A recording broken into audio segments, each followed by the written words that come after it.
Програми наменети за целата публика.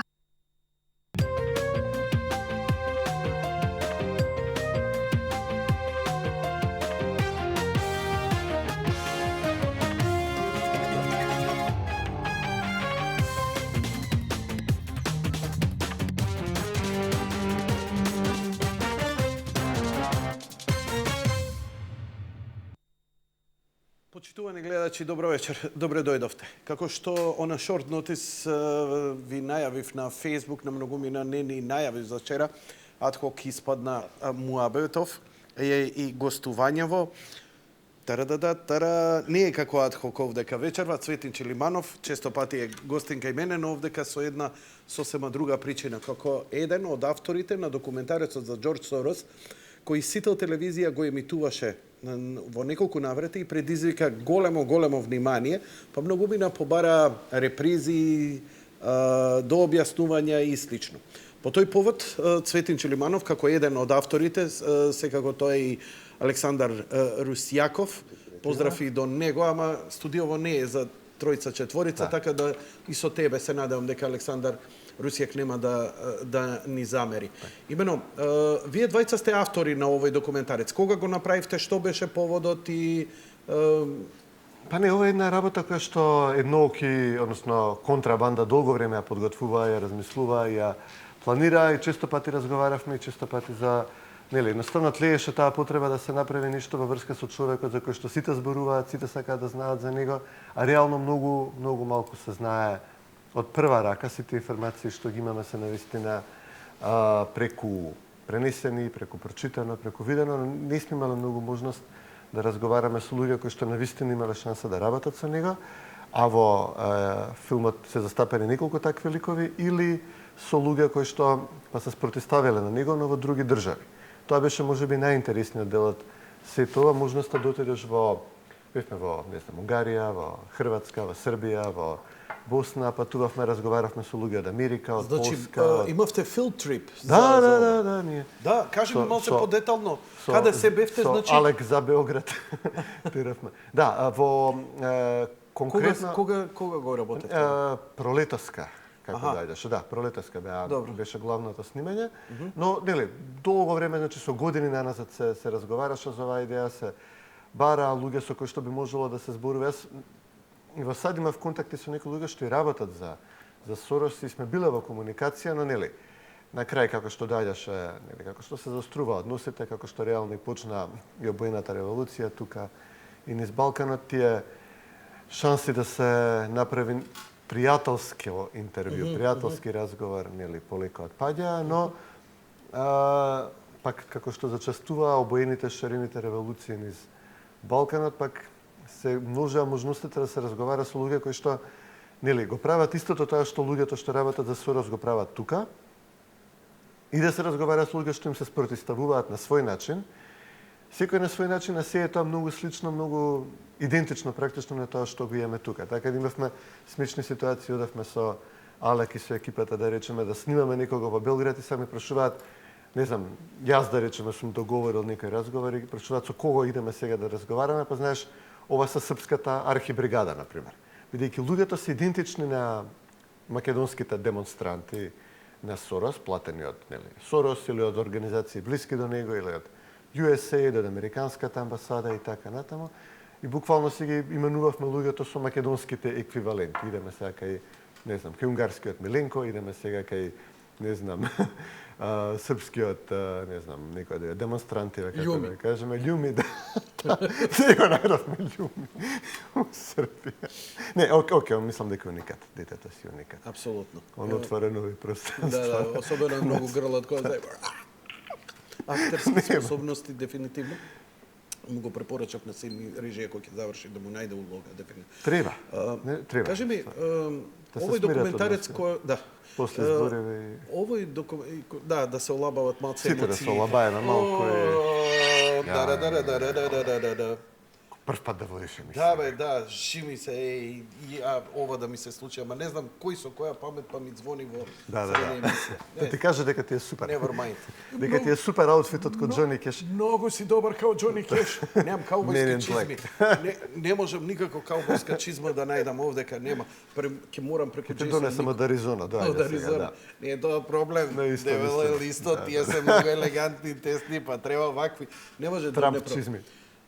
Сега со Трамп до година, здравие се, нека помине, се смири, ќе и морам еден филд трип ја до Соединетите држави. Се уште не сум бил таму. Не си бил? Не. Треба. Не. Ми вети еден другар, ама ме преиде. Не се. Сега у поубава атмосфера ќе идеме таму. Вака, ме интересира дали кога го правевте документарецот за нормално заради она што го живееме и доживуваме од страна на неговите организации, неговото работење, тоа е сигурно носечкиот момент. Но дали идевте во она, кога е роден, кај е роден, кој му била идеологијата, затоа што во 103 ние доста го проучувавме, доста го чепкавме, таму он регрутираше многумина, особено преку 103 идеше со неговата harm reduction, каде што нели малце авангардно, тука се уште немаше никакви се уште Сорос свежо, па требаше да се покаже. Тогаш беше градинките, ги помагаше, некои позитивни работи. Дневника еден. Да, така е. Мислам, Латас ми рече дека и има и Сител има чепнато нешто од тоа.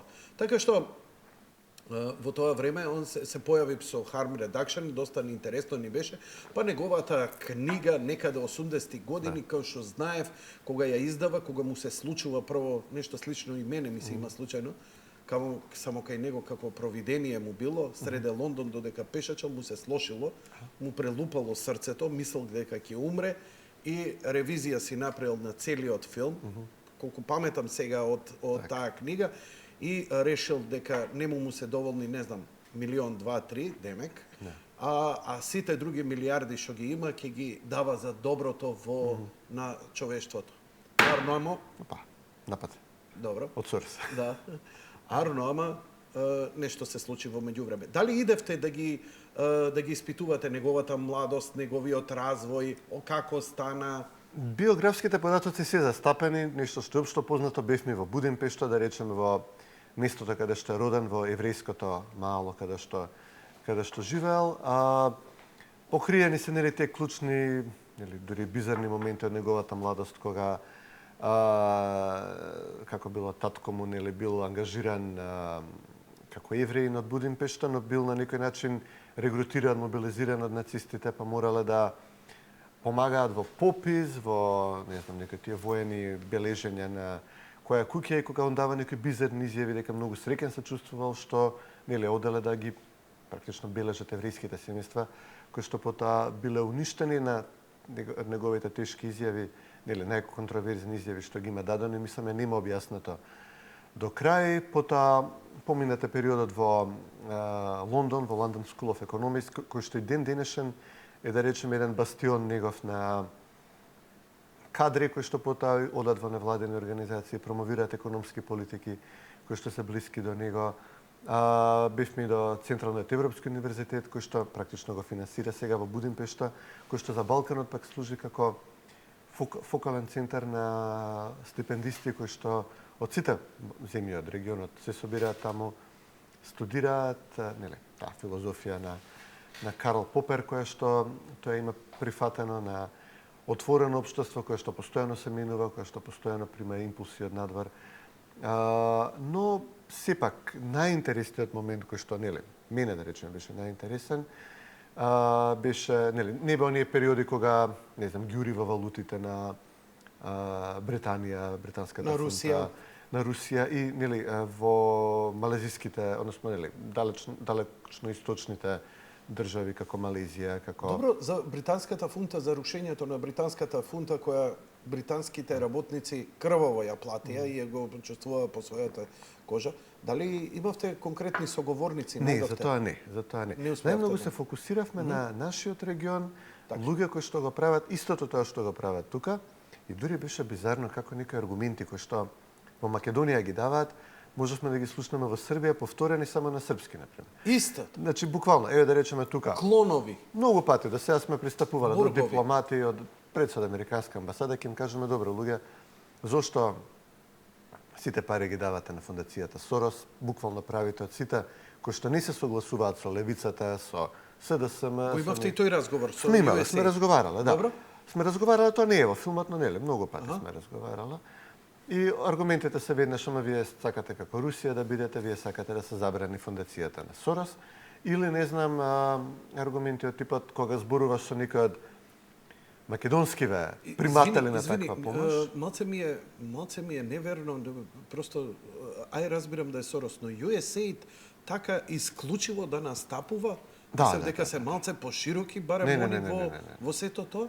Не, сите контрааргументи се исти. Значи, Исти се, и кај Сорос и кај USAID. Значи, еднаш да си разговарал со некој што е стипендиста на тие негови школи или што идел на, не знам, обуки во NGO за дебатни клубови, значи, седен од нив да си разговарал, со сите да си разговарал, значи, аргументите се исти, тие напади на личноста, ад хоминем нападите се исти, веднаш те денунцираат дека си, ама ти си со русите тогаш, штом сакаш да го забраниш Сорос. Еве, сега имавме таква среќа да дојде Трамп во САД, па сега сме во надпревар кој побрзо ќе ја забрани таа фондација, дали во Америка или во Македонија прва ќе биде забранета, но до пред година дена, до пред 6 месеци, до пред 2 месеци разговорите беа во таа насока. Ти ќе укажеш на објективно дека пари што USAID генерално би требало ги дава за патишта, за улици, за водоводи, за канализации, се даваат на невладени кои што имаат исклучително идеолошки предзнак и ја промовираат политиката со која што во моментов Обама се согласува, но не се согласува повеќе од половина од американците. Одговорот е, а вие сакате да сте Русија. Може ли сега малку на страна, бидејќи добро ја познаваш како Америка и низините организации, како USAID функционираат далеку подобро од мене, ја бидејќи искрено не сум се ни нафатил, но дали постои начин да ги информираме, да ги бидејќи ако не се лажам, како се викаше Батлер кога беше овдека, кога даде финансираше кампања за геј права, тогаш се напиша до Стейт Департментот, стигна едно писмо, тогаш беше администрацијата на Буш, стигна писмо од овдека дека средства од Американската амбасада се даваат за вредности кои се спротивни на семените вредности на она што он го застапува и така натаму. И доби понос. Да, тоа 2004 година мојата пријателка Кери Хјустон го објави тоа во National Review и од историски континуитет. Тие причини, да речеме, во 2015 година јас поканив со Милинко заедно работевме уредник на National Review да биде гостин кај него и значи 11 години по првиот текст објавен во слични околности на конзервативен преседател, а амбасадата тука забегува со крајно левичарски проекти. Истото списание објави сличен текст и сега очекувам, јасно е дека тоа ќе има ефект за 10 на 20 дена од колку е ствари, 20 јануари, не за кога Трамп ќе преземе администрацијата во САД. Излезе тој текст? Да, исклучија во 3 продолженија во... Си ми го линкал? Да, дефинитивно. Ама тоа беше пред минатата година беше. Не, минатата година беше за тоа. Значи ќе има ефект тоа во рамките... Значи работењето на USAID, работењето на Сорос, работењето на Американската амбасада, на кој начин се инволвира овдека во политичкиот живот во Македонија и што финансира и како се однесува, Американската администрација, американскиот народ сепак ќе дозна. Првиот чекор ќе биде за некој ден кога Виктор Орбан ќе оди во Њујорк, сега се ред се реди во Трамп Тауер, најпопуларното на YouTube лайв стримот од портирот на Трамп Тауер и само проверуваат кој како влегува и кој ќе биде следниот министер. Зашто? Не знаев дека има лайв стрим. Да, не, многу добро. Така? Да. И сега го чекаат Орбан да дојде и значи од тука практично не верам дека ние како држава ќе бидеме доволно големи сами да го поставиме тоа прашање, иако мислам дека солидно се работевме на тој план. Имаше неодамна да речеме и дневник интервју со експертка на Heritage на истата оваа тема, дека е недозволива злоупотребата на фондовите на USAID за идеолошки цели, доколку во режија се бидат подготвени, иначе може да се емитува едно од интервјуата во што ги направивме со Алек за овој филм е токму со Дейвид Боси, човек кој што беше заменик директор на изборната кампања на Доналд Трамп. Значи, он е... Одличен предлог. Одличен и предлог. неговите ставови, значи, ако ги взимаш неговите ставови за... Значи, он му е во кампањата... Значи, како што се поздравуваше Трамп на Така. по победата, говорот што го даде, се поздравува со едната жена, втората жена, третата жена, едната крка, поред. Овој беше, да речеме, четвртиот, петиот човек со кој што се поздрави. Така да, значи... Као хиерархија, сака да го каже кој е. Да. Дейвид Боси од Citizens United, тоа е организација која што ги има воведено еден култен, многу значаен судски спор пред Врховниот суд на САД, со кој што имаат против Хилари Клинтон да дозволат на граѓанска организација, на невладина организација да продуцира спот или не знам, емисија каква сака, да закупи простор на телевизија, да ја емитува во време на кампања, и со тоа практично ги надмина ограничувањата дека еден политичар може да потроши X пари за кампања, буквално кога ти имаш поддржувачи твои кои што сакаат да продуцираат спотови, рекламни кампањи и така натаму, да можат да ги емитуваат паралелно со твојата кампања, под услов да немаат директна координација. Тоа е нека тема што имаме ние денеска тука. Така. Значи, и сега да речеме во САД ова судска пресуда има отворено пат за тоа што се нарекува Political Action Committee, значи кој ќе кажат дека многу пари се трошат во кампања, дека се продуцираат огромни количества на спотови, на кампањи од разни организации. Тоа е возможно од страна на оваа организација, на човекот што го имавме интервјуирано. Сорос максимално го користи ова право да финансира Political Action Committee во поддршка на Хилари Клинтон. Десетици и десетици милиони долари дава за Клинтон, претходно за Џон Кери, за Обама да не станува, да не зборуваме веќе. Но паралелно, секогаш кога некој конзервативна организација ќе се обиде да направи нешто слично, одат жестоки напади кон нив и бараат да се укине таа судска пресуда и да им се забрани. Ние можеме, вие не можете. Исто еме во Македонија, каде што невладините на Сорос се најгласните, да им се забрани на медиумите да известуваат како сакаат, да се воведат правила за балансирање, минути да се мерат, да не сме, не знам, политичар вака да се појави, онака да се појави, ти гостува тебе, да гостува кај овој, кај оној. Што смеам јас да кажам, што смее тој да каже, ништо да не кажеме. И ако кажеме нешто, ведно сме казнати, ако кажат од другата страна, нема никакви казни. Точно. И телевизиите да бидат лимитирани, новинарите да бидат лимитирани, партиите да бидат лимитирани, но тоа да не важи за невладините. Така ние имавме пред некоја недела во комисијата, во адхок комисијата имавме ситуација кога Телма и Алса телевизиите. Не, ама буквално бидејќи се работи за спотови порачани од Сорос, од Фондацијата Отворено општество, значи во период кога е строго забрането емитување на партиски спотови од ВМРО, од СДСМ, од било кој, они продуцираат спот во кој што зборат за како не чинел мој термин, како не знам треба промена, како полицијата не чинела, заслужуваме подобро. Сите пораки од СДСМ наредени во спотот и емитувани во време кога е строго забрането тоа да се прави. Значи, за нив законите не важат. Истото тоа го кажува и во документарниот филм Господинот Боси, доколку од режија се подготвени. Режија? Може да идеме. Може да продолжиме со... Не знам колку... Не овој. Добро, нека иде. Да. Може. И ова е интересен лик. Значи, со вакви соговорници ќе се соочуваме во месеците што доаѓаат.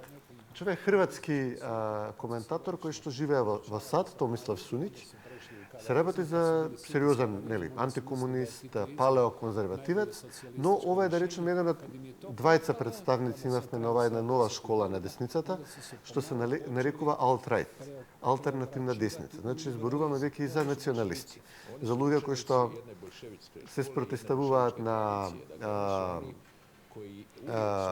мигрантските движења, на мигрантските текови, не од гледна точка на... Можеме да оставиме едно 5-6 минути да одмориме. Ние да го видиме дел од... Може варе, да, ако се подготвени. Може, слободно, продолжете го документарец.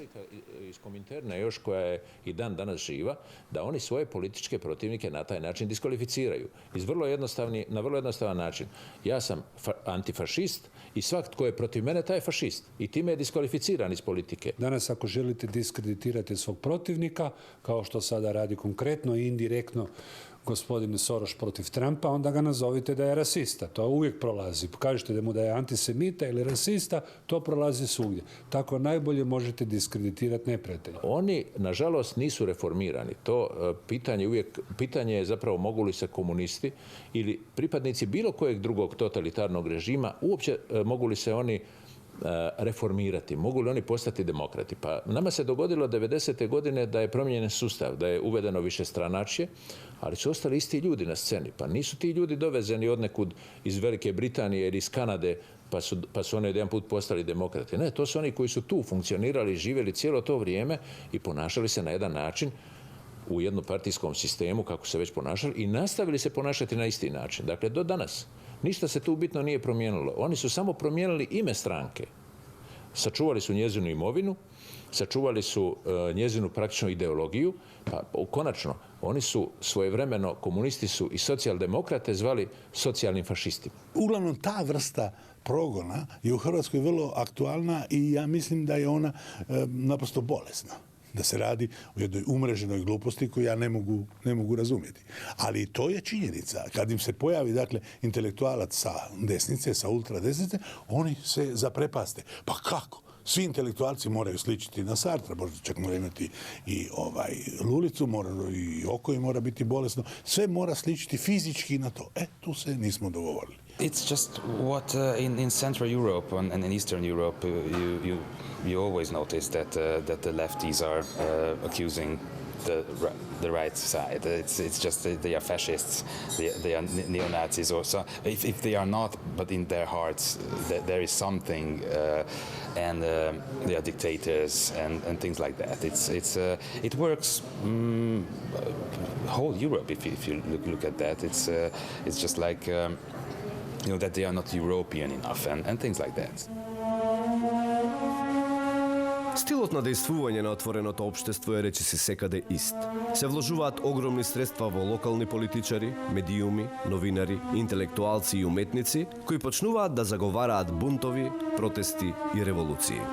Кога пред неколку месеци имав можност лично да му поставам прашање на Џорџ Сорос, кога го запрашав за неговото директно учество во разнебитувањето на македонското општество, тој кажа дека всушност неговите институти во рамки на предсеисточноевропските земји функционираат луѓе од конкретните земји, значи во нашата земја тоа се македонци, кои тој ми рече дека тие одлучуваат за секој потек и тие својата стратегија змислуваат. Се разбира, тоа не е точно, бидејќи јас сум имал можност да разговарам со неколку од главните лица на таа организација во Лондон, која е мајка, матица на сите останати организации, Институт отворено општество во останатите европски земји, од каде што ми вела дека постојат две тези во однос на нивното делување и зашто се повторува истото. Односно, првата е дека тој е еден успешен модел кој успел од почетокот, од паѓањето на комунизмот и уривањето на железната завеса во источноевропските земји кои тогаш се самостојуваат на почетокот на 90-тите години на минатиот век, и дека тоа како успешен модел едноставно нема потреба никако да се менува, освен во некои конкретни мали работи да се моделира со оглед на новонастанатата ситуација. Втората теза е дека всушност во голем дел од керките организации, институти, меѓу другото и тука се разбира во Република Македонија, но и во останатите земји, постојат лица кои всушност се обидуваат да ги земат парите од Џорџ Сорос, кои што секогаш нови и нови истура во овие организации за нови проекти, се разбира за нови сценарија, но тие ги земаат парите и ги употребуваат дали лично или за останати намени, ако применуваат истиот модел кој веќе е измислен 10 или 20 години претходно. Овие сакаат да го перат мозокот на луѓето. Затоа мизантропијата на Сорос кај нив е пресликана, не гледа, валјда е видливо тоа, како го почестуваат со какви епитети и квалификации македонскиот народ. Од глуп погоре не го качуваат. Од 2006 година навака протестниот глас веќе не постои, не се победува избори со протестен глас. Тоа е, но постои кај одреден дел од популацијата, но тоа е многу мал маргинален и не може да смени ништо. Че веќе не се гласа против, туку Назад сме во студио, почитувани гледачи. Документарецот ќе имавте можност да го видите на Сител телевизија. Се надевам ќе има пак. а се надевам дека и на тројка ќе го пуштиме. Се ова е ad hoc. Шубав збор. Ad hoc. Премногу. Ќе ми се смачи веќе да го слушам уште, уште 2 циклуси. Ја мислам дека ќе ти Уште биде 20 прекар. дена да. Шега на страна. Балансирам Шега на може да страна. викате. Значи, ако не се лажам, во интервјуто можевме да видиме и еден лик. Можам сега, јас се извинувам што вртам грб вака, ама одиме со мојот компјутер. Ова е прогласувањето на Трамп за победник на изборите, кога се поздравува со семејството. Едниот зет, другиот зет, бабата. Левандовски позади. Ова Ова е Кристи е ликот. десно, но да речеме овој во средина е еден од луѓето што ги интервјуравме, Дейвид Боси, Да. за кого што зборувавме од организацијата Citizens United. Значи, Кој му е близок соработник на Трамп. па во мислам дека се неговата гледа кампања. колку близок. Значи, поентата ми е дека Така?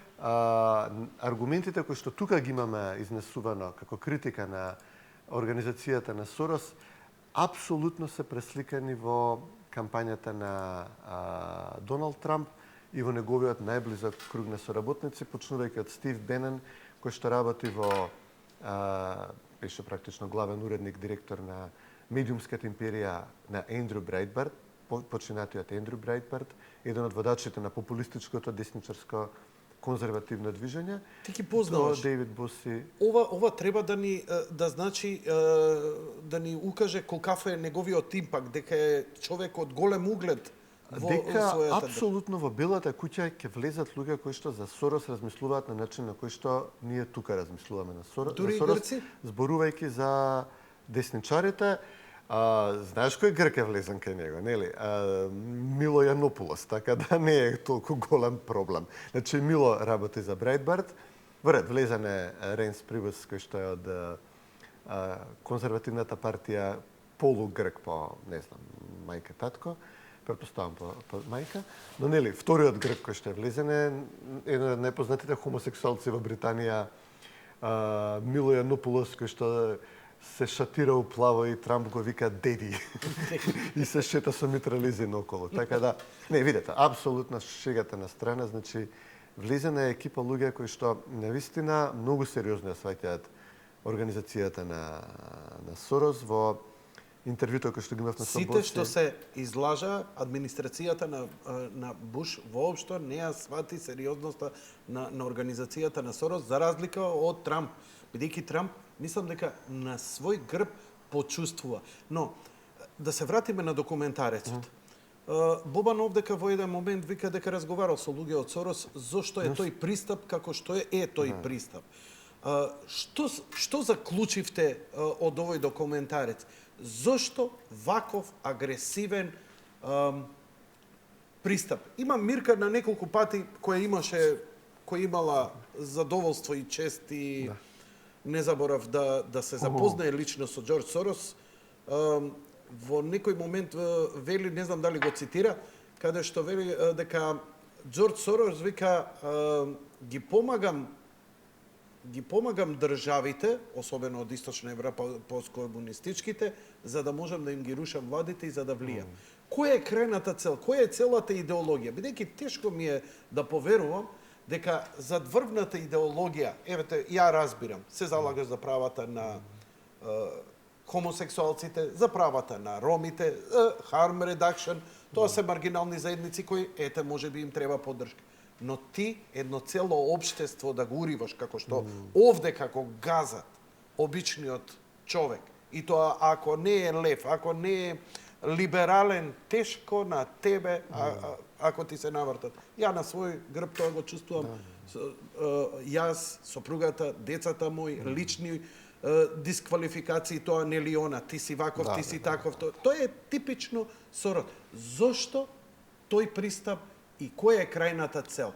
Што стои во позадина? Има три моменти. Едниот е, како што ти кажа, психолошкиот, нешто му си има случано, како мал, или, мислам, апсолутно не му си има случано, или имал провидение, откровение некој, поради кое што смета дека, нели, може би, веројатно и успехот негов во финансиите прави да се чувствува дека е непобедлив, дека е бог на земја, дека што сака да науми може да го оствари, така да има дефинитивно тешки комплекси кои што Не знам, не сум психијатар да ги анализираме. Значи не говориме за личност која можеме да ја сметаме дека е врвно интелектуална и потполно рационална и духовно стабилна.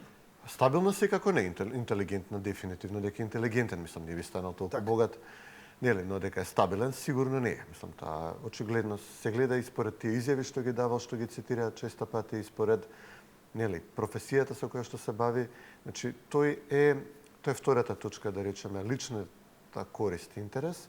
Он е финансиер кој што заработува од движењето на вредноста на валутите на берзите. Сега, шпекулант се вика тоа. Он е класичен берзански шпекулант, што мислам дека секој алтернативец му е идеолошка борба против токму такви личности кои никогаш ништо не произведуваат.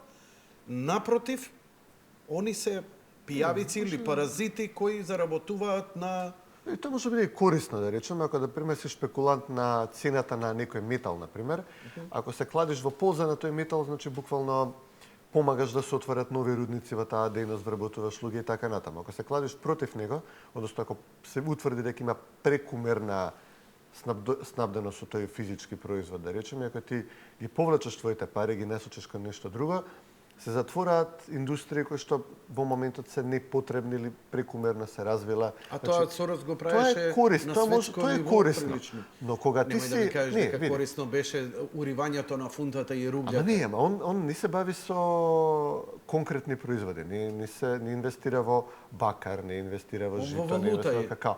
Во валута, значи, кога ти инвестираш во валута, ти се кладиш не во тоа дали треба да се произведува повеќе од некоја руда. Дали во една земја ќе биде подобро. Дали земја ќе биде стабилна или не, ти во тоа се кладиш. И одеднаш во еден момент тебе ти одговара да биде нестабилна. Да биде нестабилна или да биде стабилна. Може ако си се кладал да биде стабилна, окей. Ама во половина од случаите, или не знам по колку се, повторно не сум експерт ни за тоа, но нели твојата нели производот со кој што ти шпекулираш е дали некоја држава ќе ја биде или не, дали ќе има војна или државен удар, или нека влада ќе опстои или не. И тоа влијае на некогаш на мале, некогаш големи движења на валутата на таа држава и ти тука заработуваш пари или губиш пари. Конкретно со Британија, он си има кладено на тоа дека британската фунта не е подготвена за влегување во тој европскиот механизам на валути. Значи, моментот кога Британија тргнала, направила еден чекор, можеби кон влези во еврозоната, да напушти фунтата, он ги напаѓа и ги уништува. Сега неговите соросоиди се жалат, ама зашто Британија излегува од Европската унија? Затоа што вашиот финансиер, кога е направен еден чекор потенцијален кон да се види како ќе функционира, им ги мудри на сатарот, за да заработи милиарда фунти или евра или долари, како било во моментот, нели, стои дека заработил милиардата, ја заработил тогаш, ја победил англиската банка. Англичаните викаат, добро, постепено се движат надвор од тој комплекс. Он повторно утре може да се клади на тоа дека по Брексит, знаеш, може би он вербално поддржува Британија да остане во ЕУ, но кој знае, може би се кладал денеска на што се кладал, за или против. Имаше многу опречни тврдења тука. Така да, он буквално е трговец со стабилноста на државите, при што се едно му е дали ќе бидеш ти стабилен или не, он секако ќе заработи. Дали тука ќе избие војна, дали ќе избие, не знам, ќе има федерализација, дали ќе има, не знам, рушење на влада, државен удар, немаме се едно. И трета причина, само за да не бидеме па дека ние сме папалкот на светот и се околу нас се врти, ние имаме една исклучително голема мрежа од минатиот режим за останати Бобан, но пред се ствари овие повеќе хрватски коментатори кои што одаа пред него зборуваа за тоа шеje со смаши, нели тргнати во реформирање на комунизмот, но кон потврд комунизам и генерално тие се кадрите кои што он ги финансира во сите држави каде што вложува пари. Тоа е случајот и кај нас со Милчиновци и со луѓето околу него и он такви кадри бара. Значи он се врза со крајни левичари кои што види он е дефинитивно левичар. Он е навистина апсолутно дефинитивно левичар. Може би има некоја корист од нив во ова втората точка што зборувавме, генерирање, креирање нестабилност, војни, државни удари и така натаму, но несомнено е дека кон бира меѓу лево и десно. Добро. Дали кого да поддржи, макар ако е лево да биде постабилно, ако е десно да се руши, секогаш е таа линија на движење. Зошто кога бира од левицата, секогаш Мислам, тој е отпечаток. Не знам колку и овдека во овој документарец можеме да дојме до тие заклучоци, но зошто секогаш се структури, значи кој ќе речем структури, личности кои работеле во структури, кои се, пазете, демагогијата на Сорос е една од најголемите овдека на свет. Он, например, бараше и инсистираше сите посткомунистички земји да имаат лустрација, Да. а овдека се направи таа Не, знаеш лустрација. како инсистираш? Он имаше формирано невладени организации и започна проект за лустрација во која што планот беше сите тие документи да се чуваат во Будимпешта. Така е, значи според сајтот што ги имаат направено на мрежата на невладени организации низ целиот Балкан, значи да се отвори еден депозитар во Будимпешта, веројатно дали во Централниот Европски универзитет или блиску, каде што сите држави би требале да ги депонираат своите податоци кои што сега се во архивот, кои што сега излегуваат преку нели овие едиции Филип Петровски што ги промовира, нели Црните денови нудба. Сорос бараше да му ги дадеме на него. Па он после ке решеше што тоа ќе излезе, а што нема да излезе. Ти дај му ги на него, он да ги депонира во Будимпешта, он потоа ќе решава кој сме да се кандидира, кој не сме, кој Значи не што бил правел. демагог, он значи си ја држал цело време својата линија. Прашањето беше зошто такви ликови не му беа потребни? Затоа што во левицата имаме перфектни професори, економисти, луѓе кои идеолошки се добро подковани, кои не биле под негово влијание, кои имале некаков сенс. Мислам дека дури и покојниот Киро Глигоров не беше под негово директно влијание и дури имаше едно спротиставување директно, нели, кога Сорос дури имаше и некакви си дури политички амбиции, ако се сеќавам некои насловни страни во 90-тите години овдека кога Тоа е тој познат, неговиот доаѓање во Македонија, потоа тој еден има донесен една новинарка од Нью Йоркер која има направена омаж за него, специализирана за репортирање, известување за милиардери, има направено еден, тоа е веројатно нели главниот текст за Сорос за Македонија во Нью Йоркер објавен 95-6 година, по која што не знам Милчин таму се заканува дека кога сменим името он киде во планина ќе пука. Тоа го кажа и кај мене у емисија и да објаснуваат Киро Глигоров кој бил каков бил, но дури уште тогаш новинарката забележува дека, знаеш, овој човек не е целосно демократ, мислам, Сорос. Не им дава еднаква шанса на сите да се развијат во Македонија. Него он си го избрал Киро. Киро му се допаѓа. Он го помага овој политичар. Значи, тотално го става прстот на тасот на вагата во негова полза, а ги казнува другите. Една од причините, ако бараме лукративна или утилитарна цел, тоа е што кога левицата е на власт, ти не мора да се мачеш да заработуваш пари на слободниот пазар, туку ти можеш, левицата генерално се залага за поголема државна контрола на индустријата, економијата, банките, рудниците, енергетиката, на се. Како што додека десницата и изминатите системи тоа го покажуваат. Да, додека десницата генерално се залага за поголема слобода на пазарот. Во услови на десен пазар Сорос мора да се бори на пазарот со своето знаење, мудрост, инвестиции и така натаму, додека во услови на државен капитализам, односно на социјалдемократија, може едноставно кога ги финансира политичарите да им каже често пати го обвинуваат него и неколку поврзани финансиери како Стајер, кои што ги помагаат демократите, дека, например, бараат да се забрани нафтовод, тоа е, да речеме, една голема тема во САД, нафтоводот кој што треба од Канада да носи нафта до Луизијана за рефинирање, суровата нафта да се пренесува, истовремено инвестираат во железница која што, ако нема нафтовод, таа нафта мора да се пренесува, никако ќе се пренесува со возови.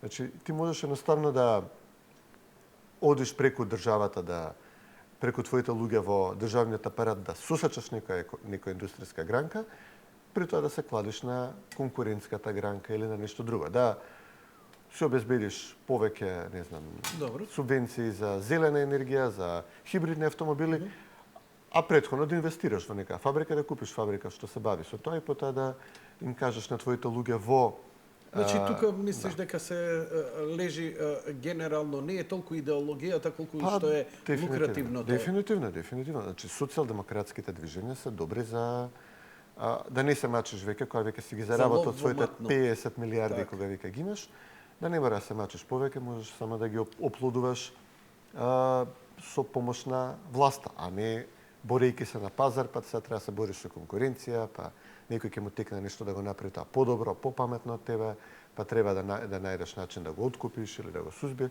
Вака едноставно можеш регулаторно да го елиминираш и потоа ти да бидеш единствениот играч во некоја гранка на индустрија, но тоа повеќе е критика за други финансиери што ги помагаат демократите во САД и социјалдемократите, да речеме, низ Европа, додека за Сорос конкретно критиката е дека финансира во нестабилност или во стабилност кога му одговара, но дека парите ги прави на тој начин.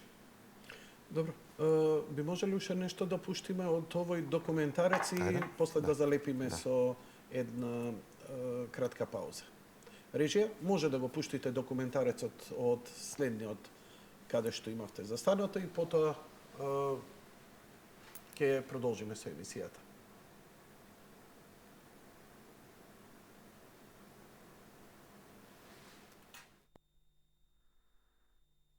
U.S. News Channel published an article on its website according to which the Hungarian-born billionaire, strongly supporting the Hungarian leftist and liberal opposition parties, had 3 companies registered through a Panamanian law office in 3 different tax havens.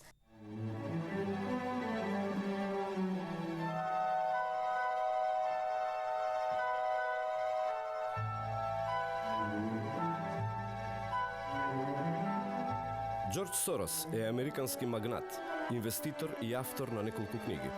Поддржувач е на прогресивната либерална политичка идеологија.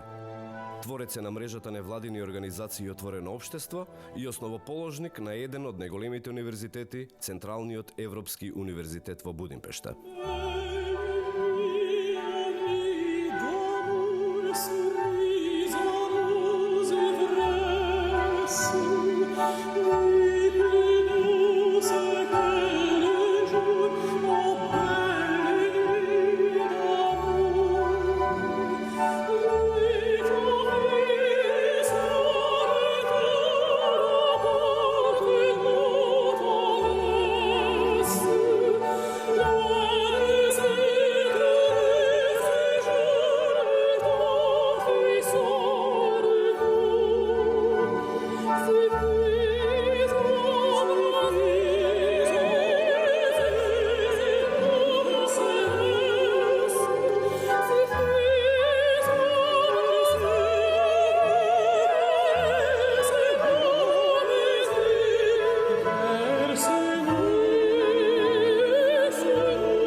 Soros je čovek koji duboko veruje, pre svega moram da kažem, u principe otvorenog društva.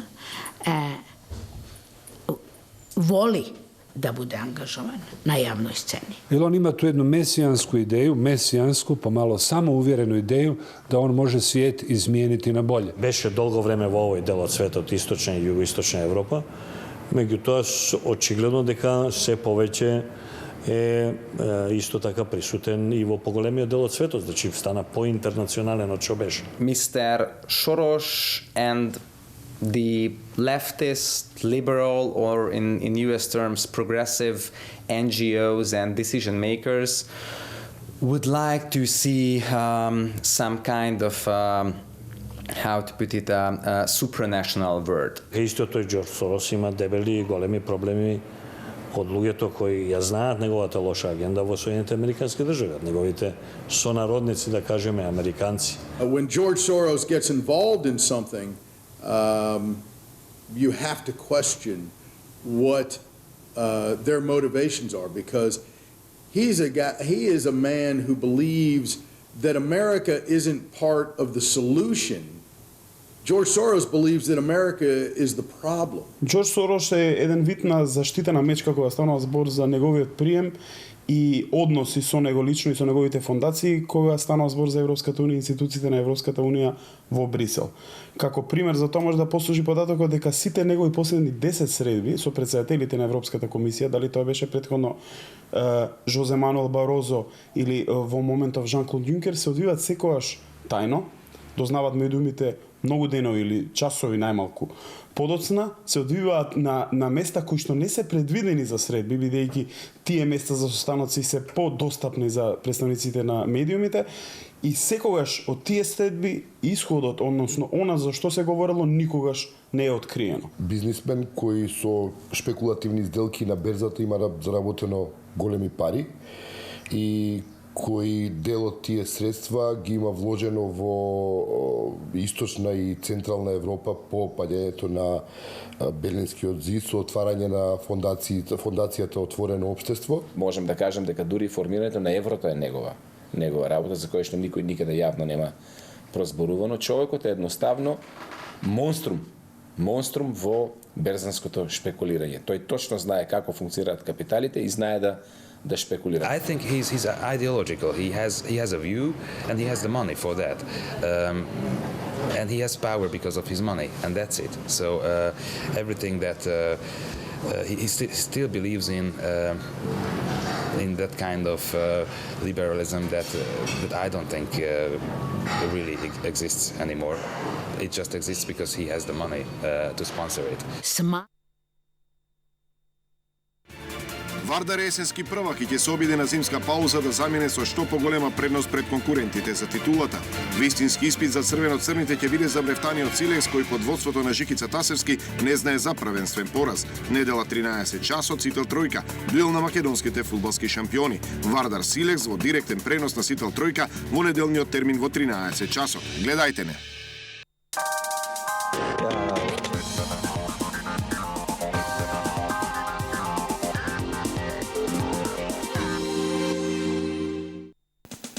Омега-3 Kids со пријатен овошен вкус. Содржи омега-3 масни киселини и витамини Е, Д и К2, кои се неопходни за здрав раст и развој на децата. Herbal Plus. Ве боли грло? Јас сум гасеницата Зори и доаѓам да ви помогнам.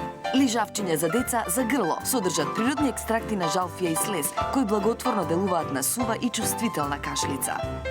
Herbal Plus. Телефон 02 3062 770. Дружењата со пријателите ми станаа мачни. Болките во зглобовите станаа неподносливи. Не е лесно, но за проблемите со зглобовите има решение. Сопрете ја болката пред таа да ве сопре вас. Вистинско решение. Flexiforce Plus. Правилен избор. Herbal Plus. Телефон 3062 770. Ново. Остеостронг. Органски калциум и магнезиум со витамини К2 и Д3. Потекнува од крајбрежјата на Јужна Америка, од црвени алги кои се берат рачно, се сушат и се мелат во прав, кој е извор на единствен органски калциум. Остеостронг алгекал обезбедува правилна работа на внатрешните органи, бидејќи влијае на преку 100 витални функции во организмот. Најновите студии докажаа дека Остеостронг алгекал ја јакне структурата и ја зголемува густината на коските. Остеостронг – потпора на вашата виталност. Herbal Plus. Телефон 02 3062 770. Само за вас, најдобрата понуда овој викенд, единствено во Тинекс, од 2 до 4 декември. Свински ребра, 219 денари. Свински бут, 287 денари. Свински кременадли, 235 денари. Пиперки, 29 денари. Екстра риба ослик, 89 денари. Кашкавал Едамер Милкленд, 299 денари. Средство за садови глос, 1+1 подарок, 47 денари. Тинекс, секој ден со вас. Ливер Протект е производ за нормална функција на црниот дроб. Придонесува за заштита, детоксификација и нормален липиден метаболизам. Дополнително го активира и варењето и прочистувањето на телото. Ливер Протект. Herbal Plus, Скопје. Пред употреба внимателно прочитајте го упатството. За индикациите, мерките на предпазливост и несаканите реакции на граничниот производ, посоветувајте се со вашиот лекар или фармацевт. Она за што сте сонувале. Она за кое сте мечтаеле. Она на кое со возбуда и радост ке се сеќавате. Одберете го местото каде вие и вашите роднини и пријатели ќе уживате во заедничкиот свечен миг. Одберете го Хотелот Кратис. Совршено место за вашата совршена венчавка. Испланирајте ја вашата свеченост во древниот град. Одберете го градот на кулите и мостовите и хотелот Кратис. Препуштете се на веселбата и свеченоста. Онака како што само вие знаете и онака како што од секогаш сте посакувале. Елеганција, врвна услуга и долгогодишно искуство во организацијата на свадбените свечености. Волшебно добре дојде за волшебни заеднички мигови. Хотел Кратис. Совршено место за вашата совршена венчавка.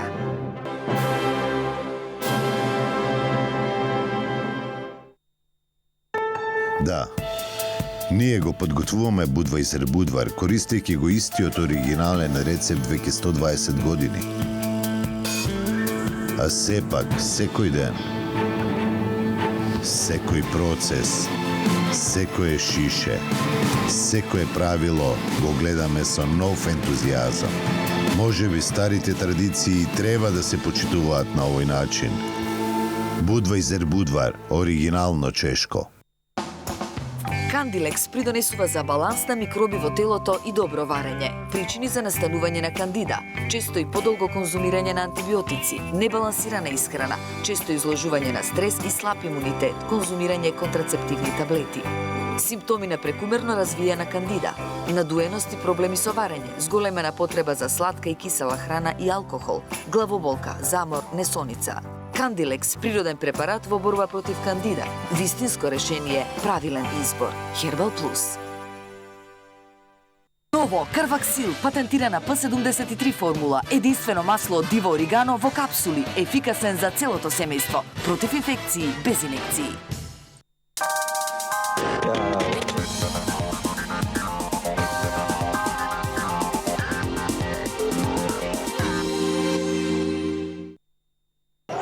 Македонија е домаќин на изворедниот футсал турнир од 5 до 7 декември во Скопје. Учесници покрај нашата репрезентација, Босна и Херцеговина и Португалија, предводена од мегазвездата Рикардинјо.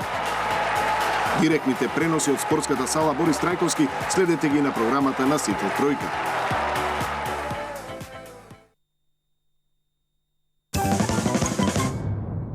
Помеша ги со Сине, семафор. одмаре ги очи у Зашто зелена. одлучиш да збориш заедно с мене? Па не кажеш ти? Или по сама? Извинјавам. Ја мислам сакаш да кажеш ми што сакаш да кажеш. Па не, добро, ја мислам чалам. Мислиш да снимамо него Да ми кажеш што сакаш да кажеш, да. Па не бе нешто ќе скочи збре. Добро. Готов си.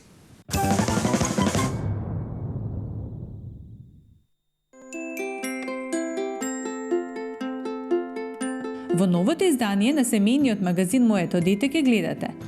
Благоја Груевски отворено зборува за предизвикот наречен родителство. Фиксните протези се најздрав и најбезболен начин за децата да добијат блискава насмевка. Ватерполо – здрав спорт преку кој најмалите стануваат посилни како физички, така и психички.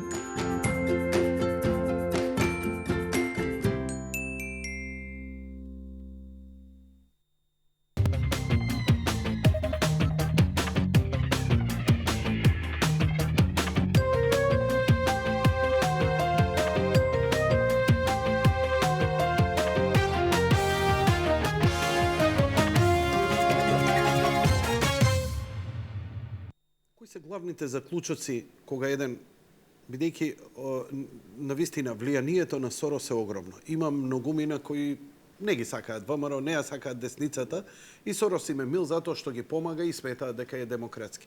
Но што би требало еден обичен конзумент, гледач, да излече заклучок која ќе го изгледа се ово, бидејќи овдека ајна страна, нели, се што е домашно е режимско, но овде има и луѓе кои се навистина интелектуалци, политичари, пар екселанс, кои чии збор навистина вреди и тежи. Што би требало, кога го направивте, што ви беше интенцијата? Каква слика да се добие? Колку е бајас таа слика, колку се обидовте реална да биде? Мислам, предпоставам дека се обидовте максимално реална да биде. Некои од луѓето што се интервјуирани, не види, сите што се интервјуирани имаат силно изразени мислења за или против Сорос и некои перки би било интересно да ги имаме. Да речеме, колку што можевме, успеавме да застапиме негови подржувачи. Една на кратко се виде сега Сонја Лихт, поранешна директорка на Фондацијата Отворено општество во Србија, која што, например, беше доста отворена со ставовите на тоа што Сорос сака да го направи.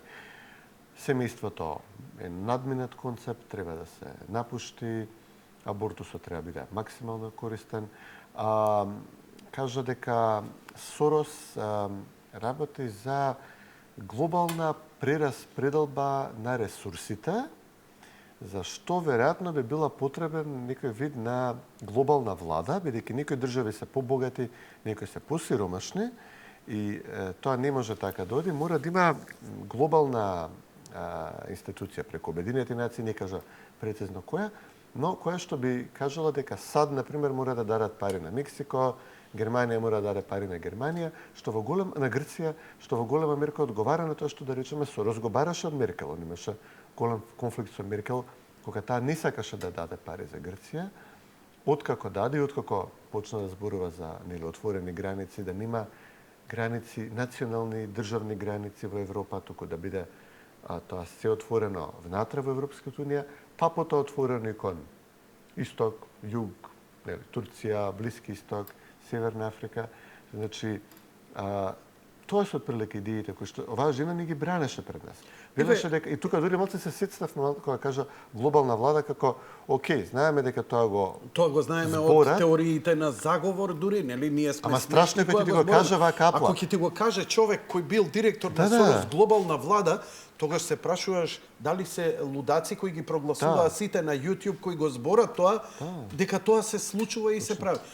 Ме интересира малце една локална приватна. Јас и ти сме семејни луѓе. Зошто, дали ќе се вратиме на големите теми, предпоставам дека овие ситни теми на растурање на секогаш главната подложка идеолошка и религиска е основот и темелот на едно општество. Ако сакаш ти општеството да го менуваш, треба прво да го уништиш основната клетка. Религискиот поглед на човекот и семејниот. Со што го бранат семејството дека е надминат концепт?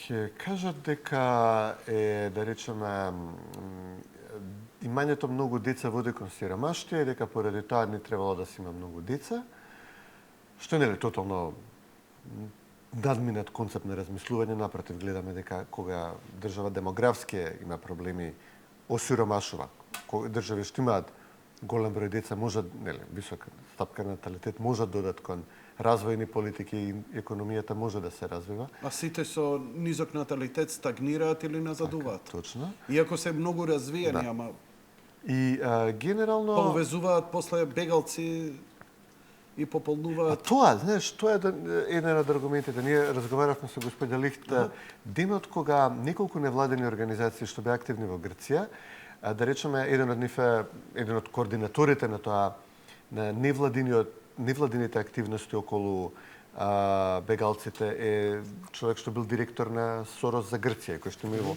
Скопје живеено порано. Ние разговаравме со неа дента откако неколку такви невладени организации се обидоа откако веќе профункционира македонската ограда, нели, кон грчката граница на најизложениот дел кај Гевгелија, кај железничката линија, ги насыска, ги излажа, им ветија, им кажа дека ако тргнат масовно неколку стотици луѓе преку тоа некоја суво речно корито, нека мала рекичка таму кај Гевгелија, да ја заобиколат границата на потежок дел од теренот, дека ќе влезат и дека ние нема да можеме да ги вратиме. И тогаш се удавија две жени сестри од Авганистан и уште еден човек, бидејќи се покажа дека реката не е толку мала, не толку наивна како што така и рекоа. А испадна дека тие луѓе кои ги навлекоа со тие летоци се членови на граѓански организации финансирани од Сорос. Па голем број организации беа активни. Човекот што ги координира нивните активности е поранешен директор на Сорос за Грција. Ние, нели, македонската полиција ги врати тие луѓе, никој не успеа да проложи понатаму.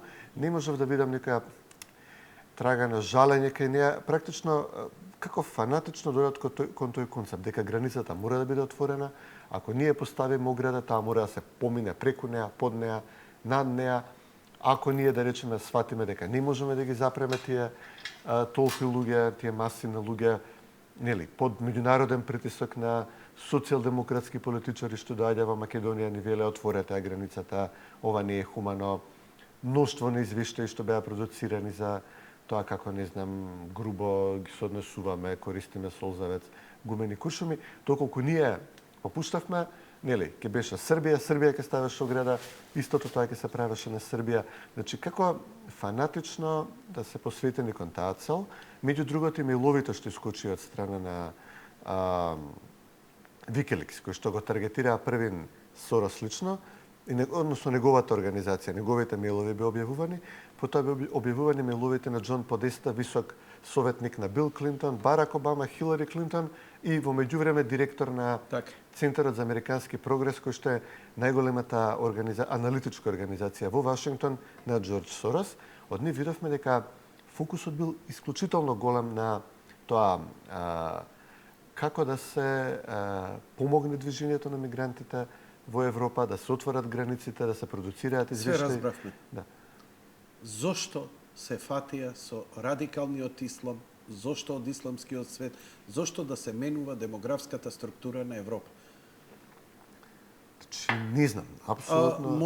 Може така, може од Африка, не од Азија. И то конкретно од исламска вероисповест. И ако чувствуваш дека радикалниот ислам и Соросовите организации се така убаво компатибилни, така во еден убав брак, едни со други. Дали дојдовте до некои заклучоци? Сега може би да шпекулираме, затоа што директни одговори не верувам дека би можело никој да ги даде, дури и волку радикална како како е рече дамата Сонја Лихт. Сонја Лихт. Она била директор на Сорос фондација во Србија.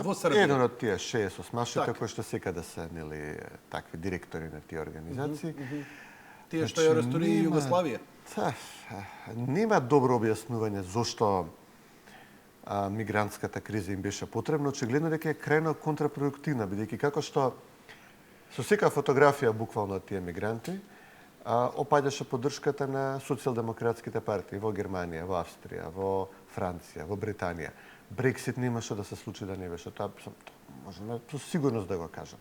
Еве во Италија, кој што сега е удар на мигрантите, се ниша последната стабилна социјалдемократска влада во Европа на ренци. Последниот дел од чадорот на СДСМ паѓа во недела, како што одат анкетите, нели, ќе види на референдумот. Така да крајно беше контрапродуктивно за него. На референдум во недела? Не бите на референдумот. Решаваат колку да биде централизирана владата во Рим или Сенатот каква улога да има, но битно е дека Ренци, последниот силен голем социјалдемократски премиер во Европа, вети дека ќе поднесе оставка кога го изгуби референдумот и луѓето сега зинеат, гласаат да го срушат и Берлускони обединет со БП Брило движењето, нели, за тоа популистичкото народно движење, да го срушат и добри се шансите дури да победи на референдумот, да мора да си отиде он, да дојде некој друг.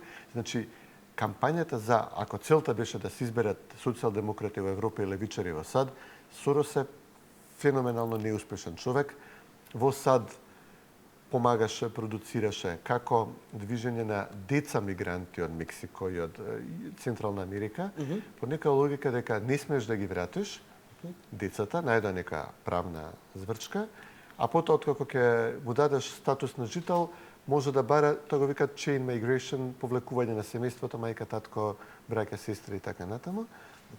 И организираше шарена револуција во Америка, тоа беше пред се движењето Black Lives Matter, протестите на афроамериканците, секогаш кога ќе има убиство на некој од нив во Америка, нели, од страна на бел полицаец, видовме дека реакцијата во Америка на тоа е исклучително остра и, меѓу другото, благодарение на овие барања да се отвори границата кон Мексико и да се врзат рацете на полицијата, да се потекнуваат насилни протести на афроамериканци кои што палеа цели населби во Америка, го добивме Трамп. Добивме рекордна победа на десничарите, рекордни порази на левичарите. Ај малце, застани.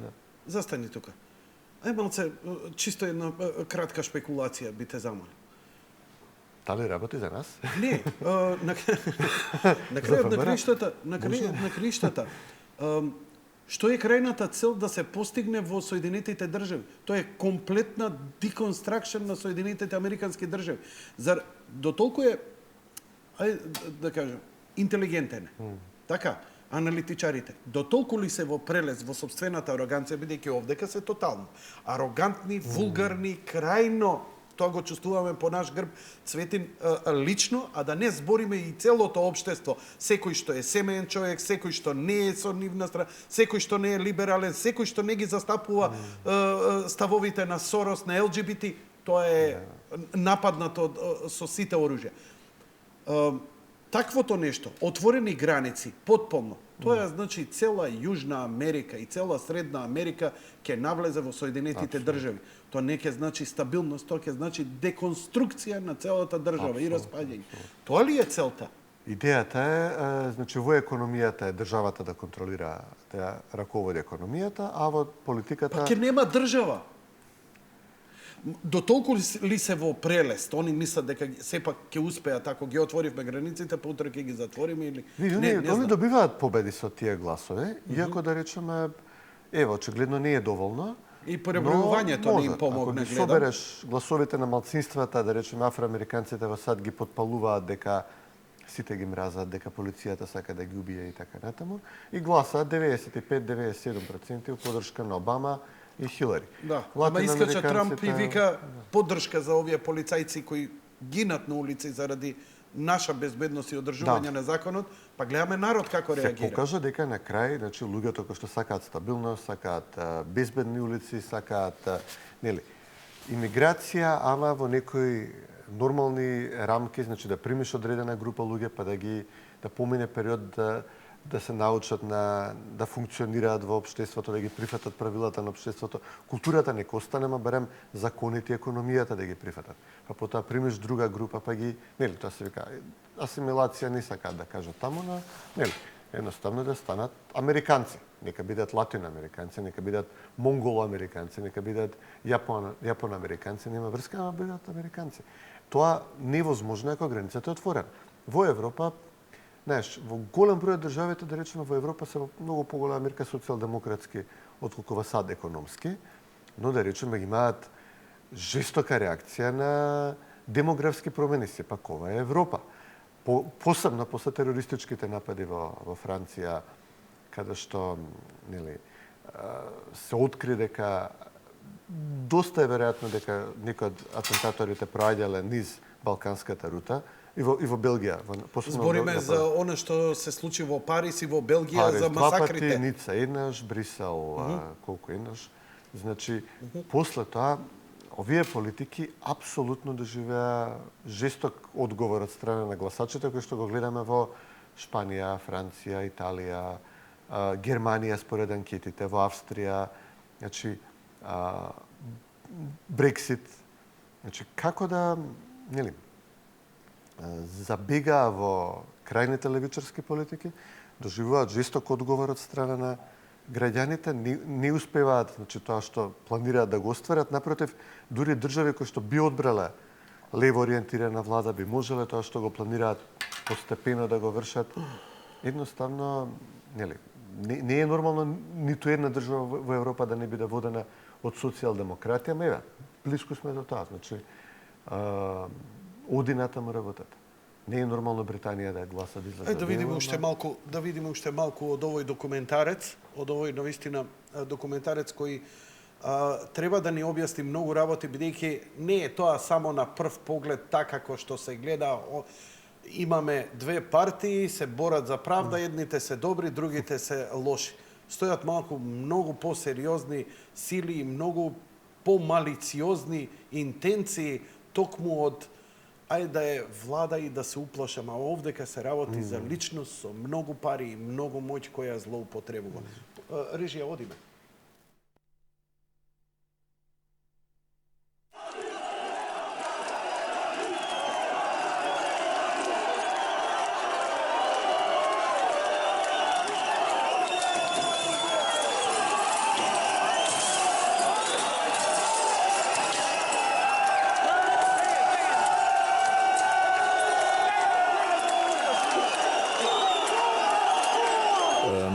svi, dakle u svim državama koje su nastale raspadom Jugoslavenske federacije, imamo iskustvo revolucija i znamo što to znači. Ja sam puno skloniji evoluciji, jednom normalnom prirodnom razvoju, nego bilo kakvim intervencijama. Smatram da su one vrlo opasne, da su to avanture, da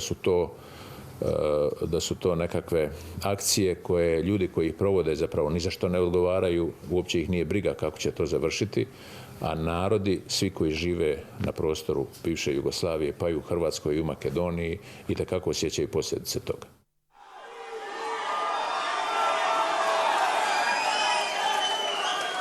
I've just received a call from Secretary Clinton.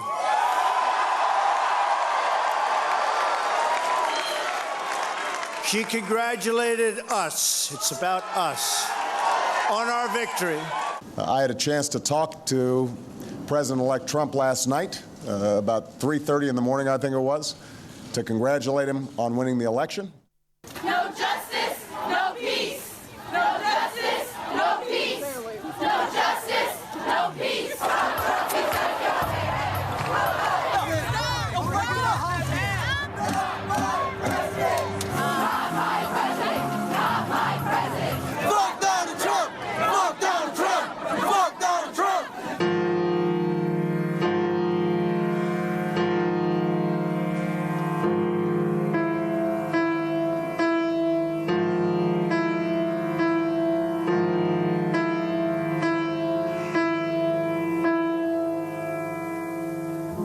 Our movement is about replacing a failed and corrupt political establishment with a new government controlled by you, the American people. The Washington establishment and the financial and media corporations that fund it exist for only one reason: to protect and enrich itself. Bullshit! That's bullshit!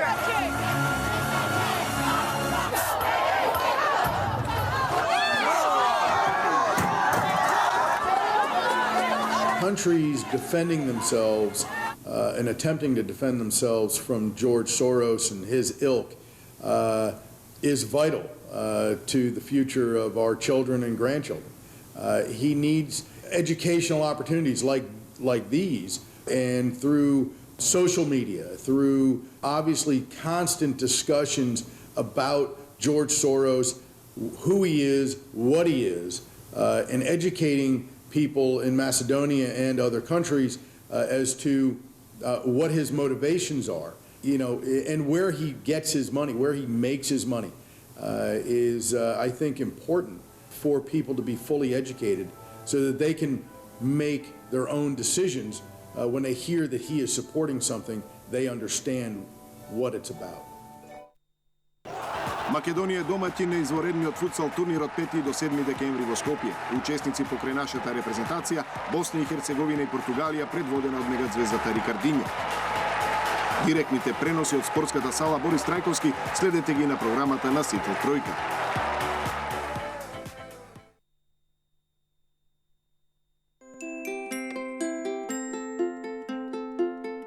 Во новото издание на семејниот магазин Моето дете ке гледате. Благоје Груевски отворено зборува за предизвикот наречен родителство. Фиксните протези се најздрав и најбезболен начин за децата да добијат блискава насмевка. Ватерполо, здрав спорт преку кој најмалите стануваат посилни како физички, така и психички.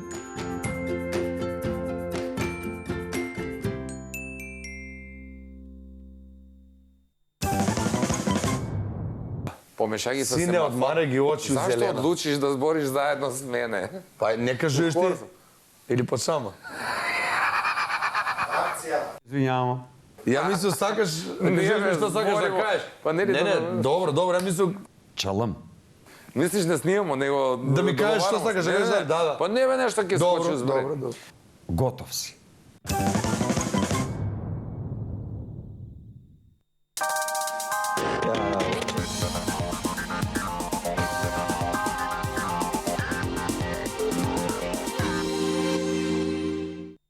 Ново Остеостронг, органски калциум и магнезиум со витамини К2 и D3. потекнува од крајбрежјата на Јужна Америка, од црвени алги кои се берат рачно, се сушат и се мелат во прав, кој е извор на единствен органски калциум. Остеостронг алгекал обезбедува правилна работа на внатрешните органи, бидејќи влијае на преку 100 витални функции во организмот. Најновите студии докажаа дека остеостронг алгекал ја јакне структурата и ја зголемува густината на коските. Остеостронг, потпора на вашата виталност. Herbal Plus. Телефон 02 3062 770. Да, ние го подготвуваме Budweiser Budvar, користејќи го истиот оригинален рецепт веќе 120 години. А сепак, секој ден, секој процес, секое шише, секое правило го гледаме со нов ентузијазам. Може би старите традиции треба да се почитуваат на овој начин. Budweiser Budvar, оригинално чешко. Ново, Карваксил, патентирана P73 формула, единствено масло од диво оригано во капсули, ефикасен за целото семејство, против инфекции, без инекции. Она за што сте сонувале. Она за кое сте мечтаеле. Она на кое со возбуда и радост ке се сеќавате. Одберете го местото каде вие и вашите роднини и пријатели ќе уживате во заедничкиот свечен миг. Одберете го Хотелот Кратис. Совршено место за вашата совршена венчавка. Испланирајте ја вашата свеченост во древниот град. Одберете го градот на кулите и мостовите и Хотелот Кратис. Препуштете се на веселбата и свеченоста. Онака како што само вие знаете и онака како што од секогаш сте посакувале. Елеганција, врвна услуга и долгогодишно искуство во организацијата на свадбените свечености. Волшебно добре дојде за волшебни заеднички мигови. Хотел Кратис. Совршено место за вашата совршена венчавка.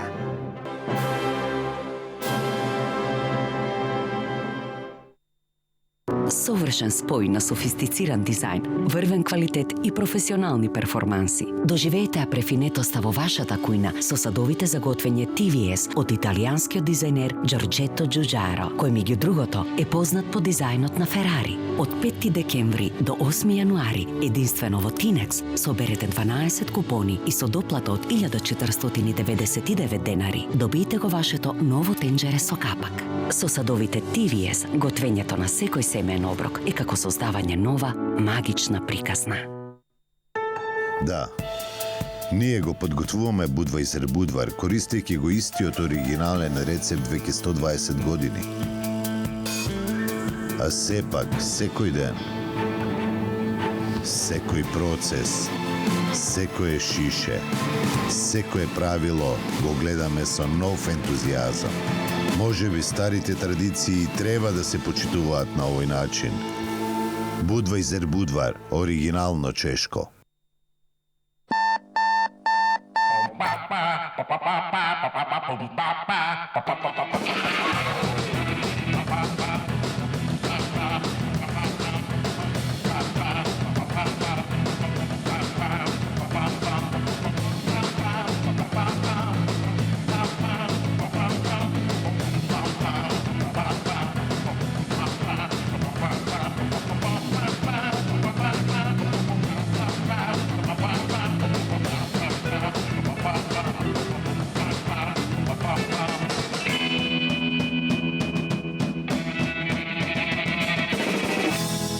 Ладна Джуси.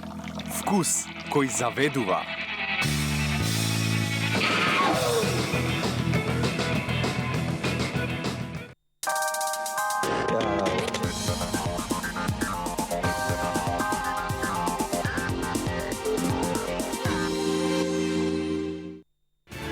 Вардар е есенски првак и ќе се обиде на зимска пауза да замине со што поголема предност пред конкурентите за титулата. Вистински испит за црвено-црните ќе биде за Брефтаниот Силекс, кој под водството на Жикица Тасевски не знае за првенствен пораз. Недела 13 часот Сител Тројка, дуел на македонските фудбалски шампиони. Вардар Силекс во директен пренос на Сител Тројка во неделниот термин во 13 часот. Гледајте не.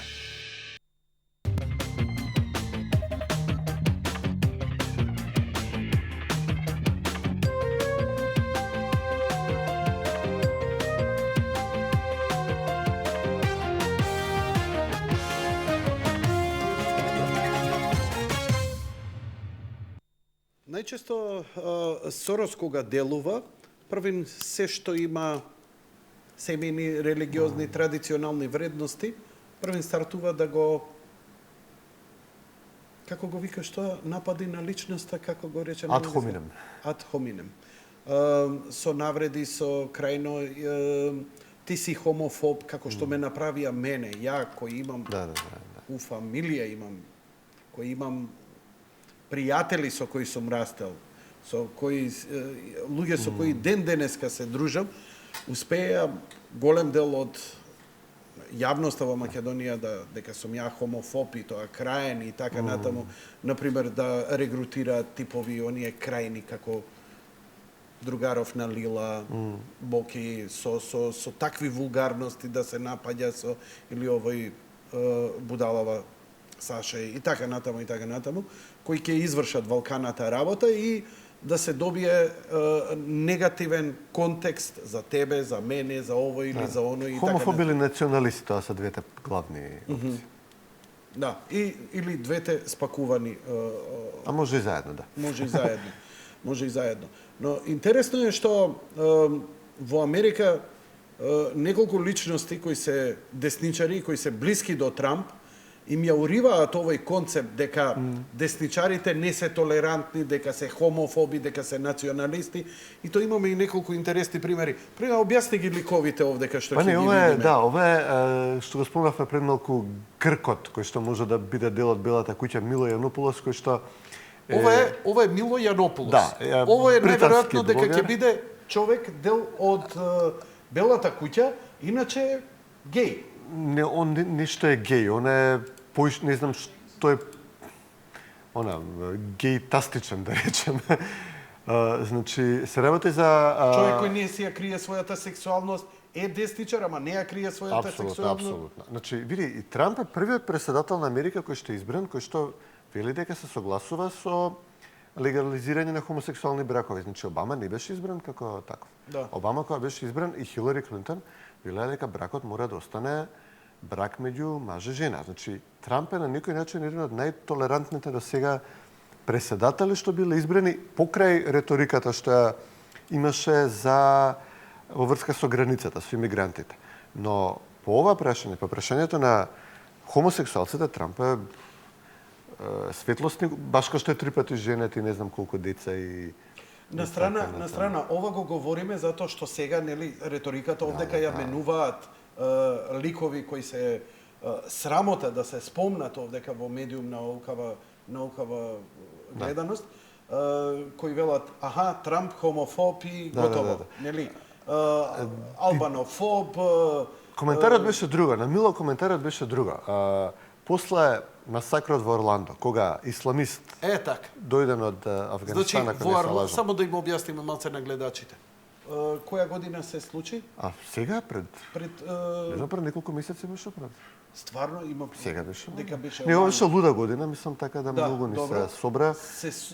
Еден радикален исламист влезе во геј клуб и масакрираше 50 хомосексуалци, главно латиноамериканци. Значи баш еве да речеме ако Трамп ги мрази латиноамериканците и хомосексуалците, човекот туби од двата профили и Мило отиде на лице место да им каже на своите пријатели, нели, колеги хомосексуалци, дека доколку гласат за Хилари Клинтон, доколку гласат за идејата за отворени граници, доколку гласат за отворени граници кон исламските земји што имаат проблем со исламизам, дека вакви работи ќе се случуваат во иднина. Ја врза пораката на следниот начин.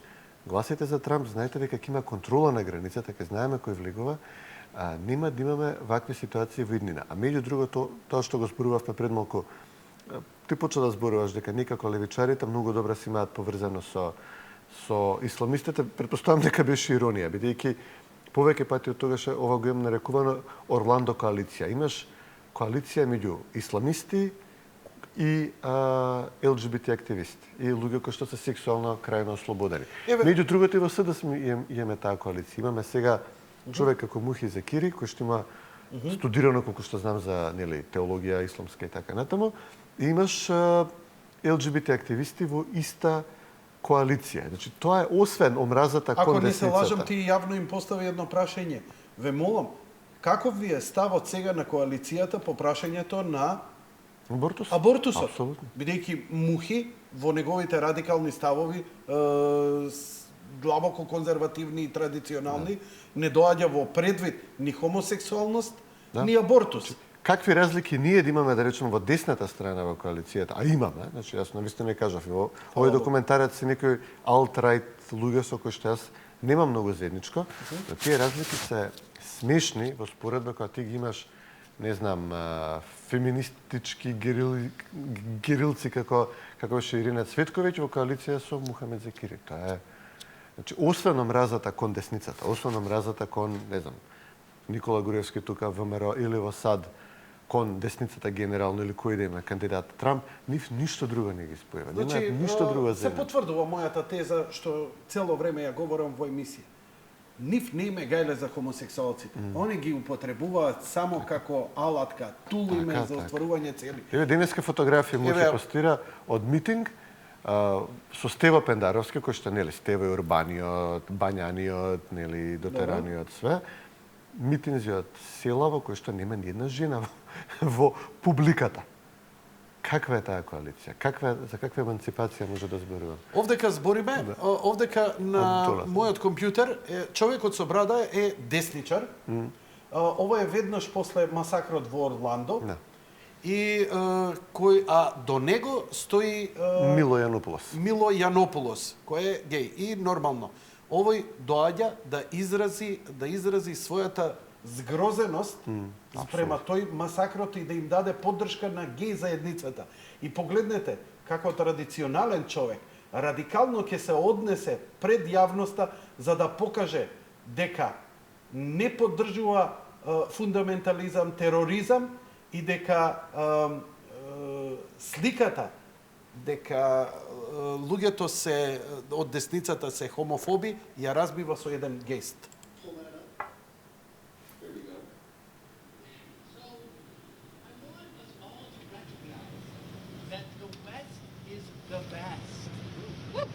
And America is the greatest.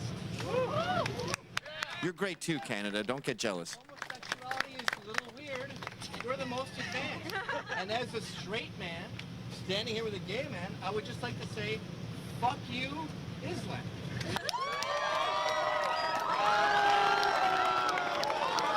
Look at this black girl in the background.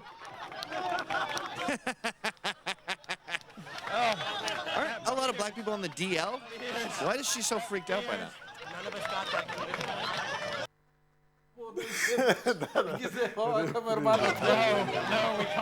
Овие типови ќе влегуваат во белата куќа сега. Овие двајца. Па, дефинитивно. Ова е, значи, новата десница која што сега победи на изборите во Америка. Толерантна, со широки погледи и толерантна сваќања. кон толерантните, а нетолерантна кон нетолерантните. Нетолерантните ќе имаат работа со... За разлика од досега, толерантни по вокација, а уствари наци, наци едноставно. Ако не се сложиш, пази, јас што имам човечки чувства према секој човек, па према и геј, и немам никаков проблем, нити би го повредил, нити би го навредил, и кој сметам дека треба да ги има истите права како и секоја единка, одеднаш, ако не се сложиш со ЛГБТ, ти си нападнат, ти си газен. На насловна страница ја морав дома на децата да им објаснам како тоа сум предизвикал ја насилство кон хомосексуалците, дали сте нормални, морав долг разговор да им кажам, бидејќи ја на моите деца не им зборам ништо идеолошки што и како ќе зборат. На насловна страница те ставаат и те оквалификуваат. Ама знаеш како, Цветин, се сеќавам? Иронија на судбината. На насловна страница, почеток на 80-ти години, татко ми мој беше на насловна страница окарактеризиран како крадец. На насловна страница на вечер. После X години ме поканија у вечер, негде средина на 2000-те, да пишувам колумни. И во една од колумните, посхумно на татко ми му посветив една колумна. Мамата им се расплакав на тие, бидејќи тоа беше една комунистичка хајка која се вршеше меѓу успешни луѓе, бидејќи тогаш фотоцентар беше успешен, имаше многу големи плати и почна народ да прашува зошто другиве се бедни. И одеднаш успешен човек, ако не можеш да произведеш уште 10 успешни, скини го успешниот, за да има уравниловка. Сите се еднакви, да. Да, сите се еднакви. И он беше жртва, никогаш не го свати тоа, али го многу го погоди. Имав тоа чест и задоволство да вратам, знаеш, така што и со ова на сите овие, мислам дека Цветин многу побрзо, јас за татко ми чекав шансата 25 години, ама ова многу побрзо ќе дојде пресметката. Од Америка ќе се губи поддршката, USAID не ќе може веќе да фрла шаком и капом, и ако гледам последниве грантови се дадени, бидејќи истурениве што се перјаници, по продавници не можеш да ги видиш. Не искачаат. Дали се по маркети со полни колечки, дали се шопинг овдека во Сити Мол, во Рамстор, во она, селебрити сколку сакаш како никогаш досега. Само се полни и се граба и се чувствува дека кешот е стигнат, и ова е последното. Ова е последното. Да се вратиме овде. Што мислиш? Дали се ова што се случи? Брекзит, Трамп, Унгарија, Италија, што се случува, притисоците кои се случуваат сега во Франција, новите анкети, дали тие ќе предизвикат сосема едно поинакво однесување и перцепирање на ситуацијата кај нас, на народот спрема состојбата, и што мислиш каква ќе биде поддршката, бидејќи Сорос не верувам дека ќе биде уништен, но дали реално можат да му бидат скратени крилјата и неговите инвестиции во... Бидејќи овдека не треба многу, со 5 милиона растурашти држава, каде со 5 милиона годишно, тоа нигде не може да го направи со толку ситна пара како овдека. 5 милиона Сорос, 5 милиона USA, 10 милиона и сите за опозиција. Не е за ливада, не е за болни деца, не е за сточарство, не е за економија, туку за шарени протести отидоа сите пари. Некои од мейловите што излега од архивата на Сорос, јасно е дека он, како што бил близок до председателот Обама, го помогна неговиот избор, во еден клучен момент он се определува за него, наспроти Хилари Клинтон, кога уште не се знаеше 2008 кој ќе биде кандидат. При крајот на мандатот на Обама, практично, организацијата на Сорос веќе дефинитивно делува како паралелна разузнавачка аналитичка служба на САД. Бидејќи толку се веќе блиски, толку се веќе навлезени во Белата куќа, по 10 веќе дури и советник на Обама, така да истите луѓе се вртат во круг. Дури има еден мејл во кој што, нели, во случајот на обидот за насилна револуција во Албанија 2011, мислам беше, кога социјалистите пробаа да влезат во парламентот и 3-4 луѓе беа убиени. Нешто слично како во Скопје, кога имаше обид, тоа што го викаат црниот понеделник, или како го викаат, кога се обидаа да влезат, тоа се случи претходно во Албанија. Половина година или година дена претходно во Албанија со жртви. И Сорос праќа мејл до Хилари Клинтон и информира дека тој има луѓе на терен во Албанија кои што може да помогнат со совети, со кои луѓе да работат, со кого да соработуваат, точни информации да добиваат, објективни вели од терен, а јасно е дека сето тоа е во насока да се помогне социјалистичката партија, да се помогне нивното движење. Значи, имаат паралелна разузнавачка служба. Дури, например, и во случајот Затоа, уствари, социјализмот толку се тегнат на социјализмот. Централизирана власт и помалку демократија на простор полесно владаеш. Полициска држава, сите медиуми се нивни. Има еден мејл, мене ми беше интересен. Како е атмосферата еве во Словенија беше?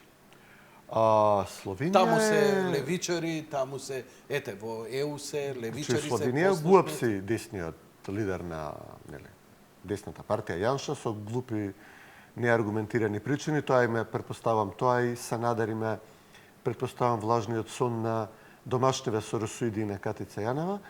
И тотално, значи, како што народот од економската стагнација поради неспроведените реформи ќе се разочара во социјалдемократите, како што ќе шутне социјалдемократската партија на страна, под покровителство на Милан Кучан се вади некој нов кадар.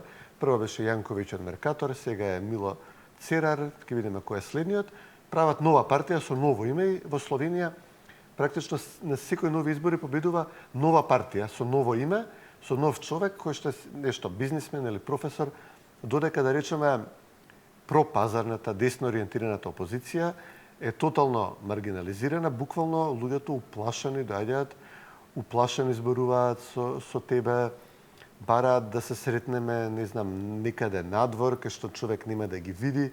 Значи, навистина, еден вид на страховлада на некој начин. Ја велам како, не знам, Бранко и Хари Костов да станеа на власт, тие чистки што ги правеа 2002-2003, да останеше тоа до ден денешен. Значи, навистина, многу полого отколку што таа работа реално би можела да трае.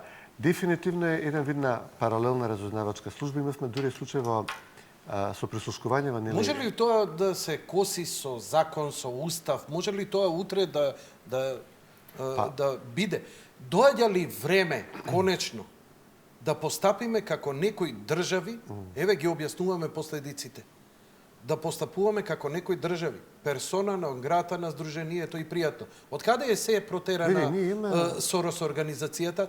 Ако не се лажам, Турција, претпоставам. Во Полска се собираат... Организираат протести, но не се протерани, дозволено има, но исто шарена револуција во Полска во моментов. Ево текна прашање на абортус и така натаму. Знаеш, они бараат да влијаат, да владеат со регулаторни тела и да бидат незаменлив дел кога се носи закон и покрај тоа што нивната опција, да речеме, СДСМ ќе изгуби избори, да. Од коктелот да бидат соросоиди. Еден од меловите на Сорос е дека треба да се инфилтрираат луѓе во телата кои што ги контролираат, нели, балансот на медиумите, буквално вака е напишано. Како што е кај нас сега. Како што е кај нас, од тројца членови од СДСМ предложени, еден работи за проверка на факти на Сорос, вториот вчера го имаше во вечерна насловна страна. Тој главниот си иде на семинар на Сорос и по телефон гласа. Третиот работи на проект на Американска амбасада. Дури имавме и средба со ОПСЕ, наблюдувач на ОПСЕ, кој што и он да е жив и здрав, исто така работи невладина во државата од Словачка, кај што дојде, кој што исто така работи за Сорос. Еден момент се собравме 5-6 луѓе тука, викам, само ја не работам со вас, нели, сите други сте од иста страна. Така да, тотална е пенетрацијата по тој основ, пенетрацијата по основ, да речеме, еве, СДСМ ќе изгуби на избори, носиш некој закон од ЕУ, ти бараат, инсистираат дека мора да се да биде консултиран невладиниот сектор. Кога Една земја немаш ништо друго, они го владеат цел невладин сектор. Сите, да. Значи, кога Бугар прави собир, еднаш паника стане кога Пандов го викна од ГДОМ, сите други... Полудеа? Да, Така? еден. А 30 души од другата страна... Од 30 души од еден. Или Ивона ќе влезе некогаш тама, и тоа е скандал како смела да влезе.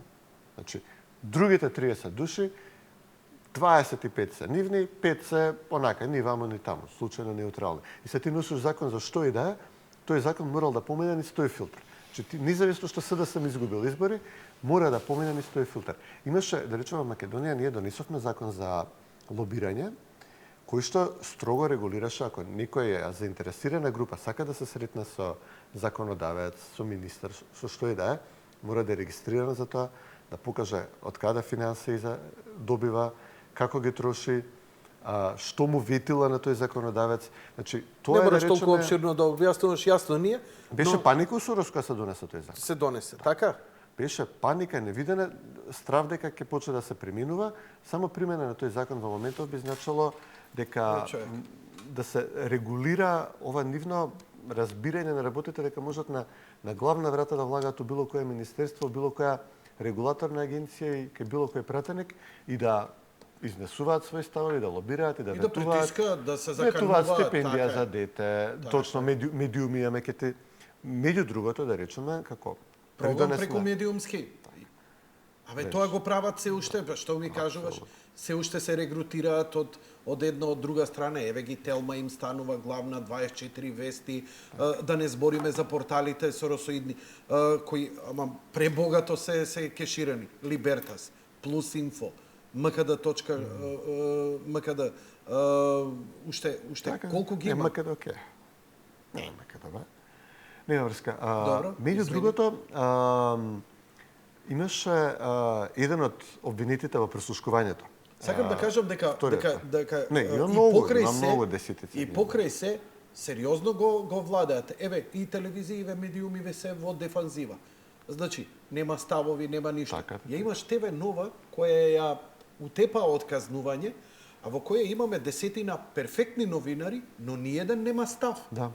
Тоа се talking heads. За да имаат став, доаѓате ти, Пандов, било кој. Таму не може, таму прашање, вие што мислите, а вие што мислите и толку. И сега, што е проблемот?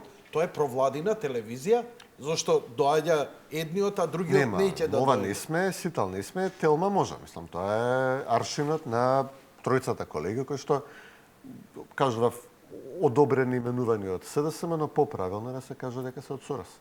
Значи, они сметаат дека имаат право да регулираат медиуми, да кажат кој смее да зборува, да критикува, да коментира, а кој не сме. Дали после изборите ќе може да се врати ситуацијата во нормала, без големи последици, затоа што доста обширно ми објаснуваш, ама не идеме на суштина. Дали ќе почне да паѓа поддршката? Дали средствата ќе... Не, дефинитивно. Другата снимка што имавме подготвена, значи чисто да имаме јасна представа каков тип на луѓе се влезени во Белата куќа. Ова е покојниот Ендрю Брайтбарт, чиј... Може да го пушташ. Објасни го што се случува. Да, ова е еден од основачите на практично на интернет новинарството. Ендрю Брайтбарт, заедно со Ариана Хафингтон имаат работено на промовирање на првите блогови, на првите сајтови за новинарство. Тука разговара со Дейв Вајгел, крајно лев новинар во моментов. На Сорос? Да, и сообраќа на Џон Подеста, на човекот на Сорос, на еден од водечките организатори, како што кажав, директорот на think танкот на Сорос во Вашингтон. Ова е директорот на Breitbart.com, значи на сајтот кој што Ендрю Брайтбарт го има формиран, овој човек го има основано и на медиумската империја која што има основано. Иначе Ендрю Брайтбарт почина од инфаркт пред 3-4 години, но неговиот директорот на Breitbart.com сега е главниот политички советник на Доналд Трамп. Значи, како што кажав, реториката која што ние тука сме користеле за Сорос, не е ништо во споредба со тоа што денеска, односно за месец и нешто ќе може да се чуе во Белата куќа, во ходниците против Сорос. Против Сорос. Значи, нивото на предупредување на опасноста која што доаѓа од тој човек и од неговите финансиски пипала, од неговото финансиско влијание во медиумите, во регулаторните агенции, во законодавството. Сето тоа ќе биде ставено под прашање и под лупа. Тоа ќе биде дигнато во воздух. Тоа ќе биде војна каква што немало до сега.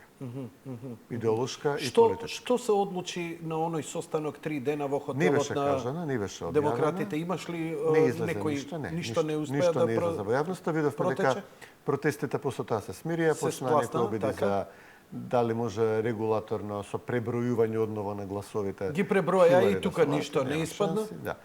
Но сега е тоа затиштие пред бура кога проценуваат левичарите, демократите, Соросовата фондација, како да се постапи. Како ќе се постапи, ама ќе биде многу жестоко. Ќе биде исклучително жестоко, значи ова е дали, не знам, ќе се обидат да ја купат администрацијата на Трамп, дали ќе се обидат да се конфронтираат со неа. Дали заради оваа промена го имаме ова силно, гласно, како никогаш досега молчење од страна на американската амбасада. Громогласен волк. Не, добро, човекот е зафатен, вози точак, прави ајварот помина, што прави сега? Дали, бидејќи... Бели и Катица Јанева громогласно молчат, тоа е дефинитивно. Да, а Ојо малце се погласни.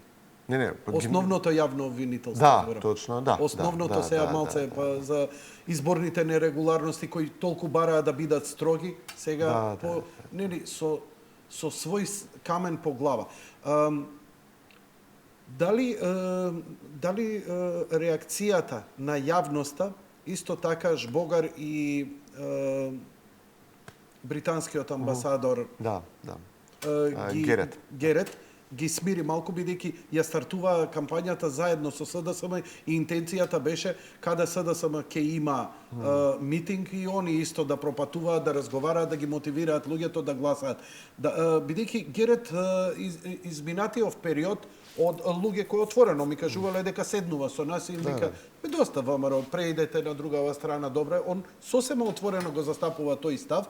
Дали Џонсон, Foreign Office-от, може да ги дознае овие работи и да процени дали неговиот амбасадор се однесува како што доликува на амбасадор на Обединетото кралство? Или веќе е ставен малце смирен, бидејќи гледам и тој, и едниот, и другиот некако ги снема... Дефинитивно сите се смирени, че јас вака и отворена. Со Герет повеќе пати сме се сретнале, со Бели еднаш, сме и му кажале дека навистина перцепцијата за нив е дека апсолутно даваат политичка подршка на СДСМ и на нивните медиуми на фондацијата Сорос и дека тоа мора да престане во интерес на нормални односи меѓу нивните земји со мнозинството граѓани во оваа држава и со мнозинската политичка опција во оваа држава, дека тоа навистина е историски погрешен процес да бидат спротиставени со десницата пред себе Македонија, историски погрешен процес и е политички лоша политика и дефинитивно гледаме дека се имаат повлечено, значи ги нема тие зајадливи твитови, ги нема тие коментари, тие пресконференции пред влада. Парите се уште течат, но така, подискретно, можеби да речеме имаат буџет одобрено, века дај да распределиме, да се офајдиме додека може, па после тоа кога ќе дојде Трамп ќе видиме. Дефинитивно и после Брексит имаше голема промена, но сега после Трамп... Предпоставуваш ли, бидејќи известни се изборите кај нас како ќе завршат, прашањето е дали ќе бидат 60, 59, 63, 65, 67 и така натаму, тука се шпекулациите. Според реториката што ја гледам, што ја слушам од опозицијата, можам да заклучам дека и они подготвуваат the day after ситуација.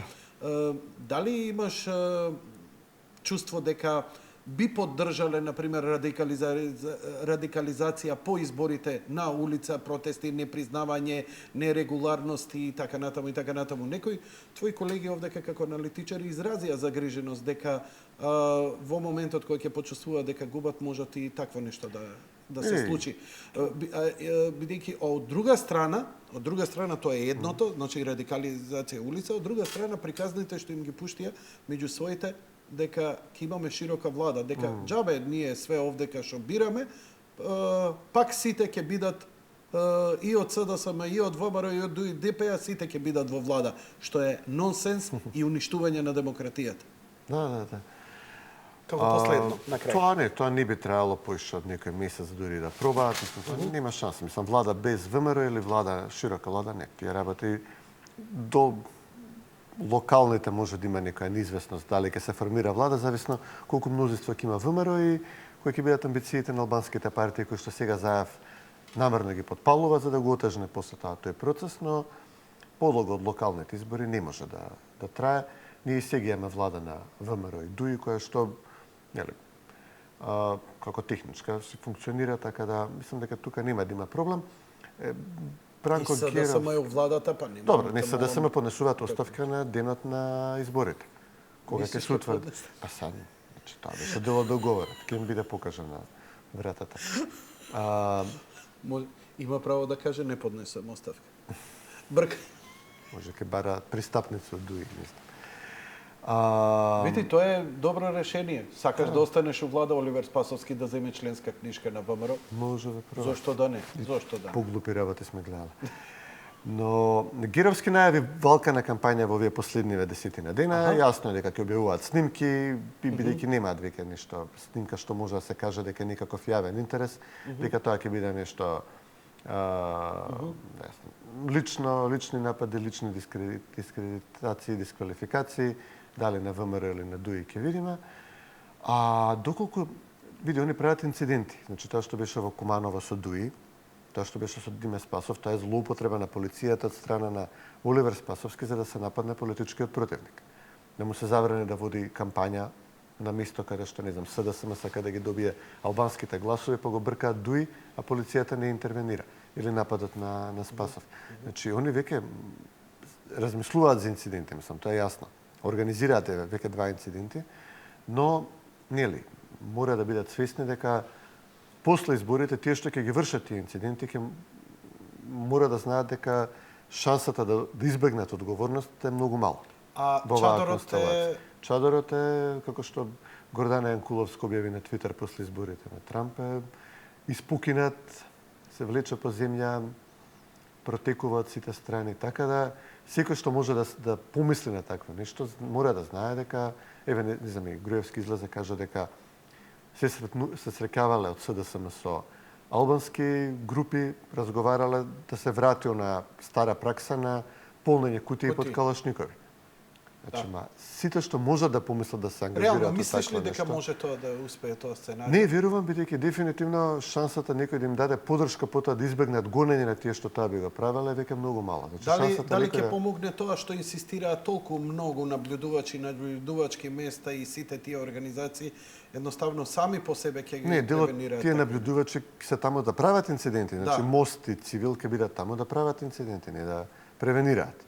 Значи, од нив треба да се внимава. Они ќе преуват неверојатни инциденти на денот на изборите. Но добро, има многу мобилни и ќе може све да се снима, па брзо да се дозна вистината. Јасно, брзо. Значи, не се проведни се, да речеме, местенката со Диме Спасов траеше 4-5 дена додека не излегоа снимки. Тоа ќе биде прашање на минути, мислам. Нема да им поминат тие работи, значи радикализација, инциденти тешко ќе им поминат во овие преостанат период. Така да мислам дека горе-долу главната подршка на СДСМ, затоа се тие нервозни реакции за Курц денеска, за Сијарто од Унгарија, министерот за надворешни, за Жозеф Даул вчера во Битола што се јави. Значи, каде Шекеринска да отиде до Брисел? До Вашингтон. Значи, ја очекував во текот на оваа кампања Шекеринска, Пендаровски, барем 3-4 пати до Брисел. А додека видовме дека ВМРО доби многу поддршка од многу, пази се, австриската влада ти доаѓа представник од австриска влада и ти дава поддршка.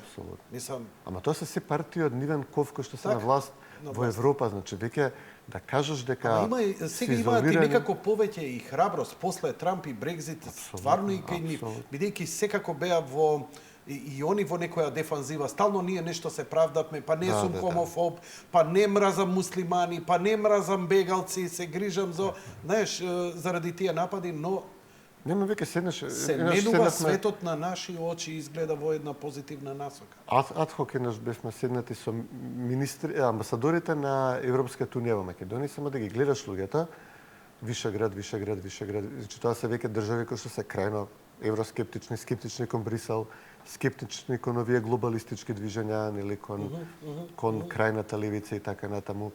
Други држави, Австрија, Хрватска, Геревиш и така натаму. Наставно, знаеш, Брексит, че соодносот е таков да веќе... Но дали те изненадува, еве, отворената поддршка која ВМРО во клучен момент ја добива, иако има по сите рейтинзи апсолутно владее на теренот и известни се изборите, но и покрај тоа, едноставно отворена поддршка пристигнува од европските земји за... Не, значи, крајната левица толку забега во екстремизам, со бегалската криза, со економските политики, со политиките кон Грција, што беше исто главна тема на Сорос. Толку успеа да ги свртат граѓаните во Европа и во САД против себе, изгубија на сите можни избори. Сега да речем, они се уште може да владеат во Брисел, во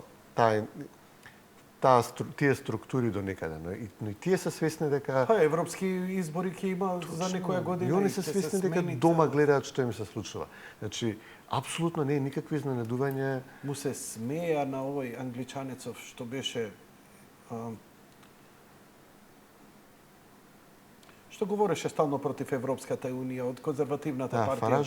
Фараш. Да. Најджел Фараш. Прв човек што се сретна со Трамп. Човек, не само тоа, пази колку го омалважува дека е ваков, дека е таков, дека нема везе, дека му се смеја додека он говореше. Човекот испадна во право. Човекот испадна во право. Еви ја не го сакам заради неговите прогрчки стави, антимакедонски и така натаму и така натаму. Фараш е многу силна поддршка на грците им дава во тоа. Често пати и со Бобан го молам да му земе, вика Бобан го бойкотирам, вика ептене, вика за Грција тука. Затоа и интервјуто беше толку во ракавици што го направи за Република тогаш, кога има ексклузивно интервју со него, на кое се гордеам. Се сетам. Ти благодарам и за помошта тогаш. Но, работите се менуваат и ќе се менуваат. Сметаш ли дека се во ова што како една повисока политика допира до народот, како последно на крај да завршиме? Не, дефинитивно. Дали ова народот го перцепира на, знаеш, дека бидејќи левицата не обидуваше, народот е прост, народот е глуп, гледа турски серии, ништо не разбира. Арно, ама еве разбра во Америка, разбра во Британија, разбра во Италија, разбра во Унгарија, разбра во вишеградските земји. Разбира ли овде? Не, дефинитивно, значи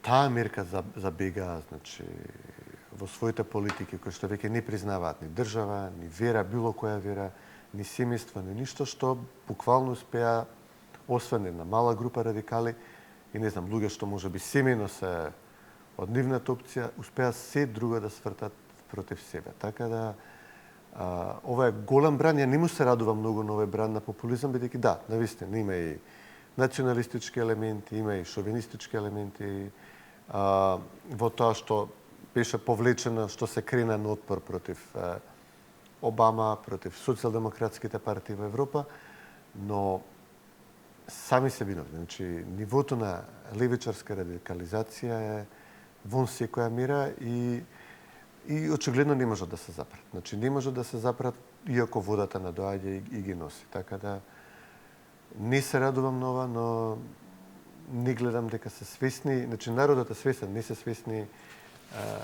левицава не е свесна што почна, на што се нафати, на кого се шамар мудрија, со кого се почнаа војна, со кого се отворија конфликт и немаат ни план како да ги затворат тие фронтови што ги отворија, а не гледам дека имаат желба или свест. Така да не се радувам, но натаму да работите.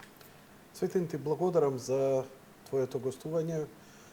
Честитки за овој документарец. Се надевам дека повторно ќе биде репризиран на Сител телевизија овде Сител 3, а ќе се потрудиме, нели, и да го преснимиме со мобилен од телевизор, па да го ставиме на YouTube. Доста интересен, многу интересно.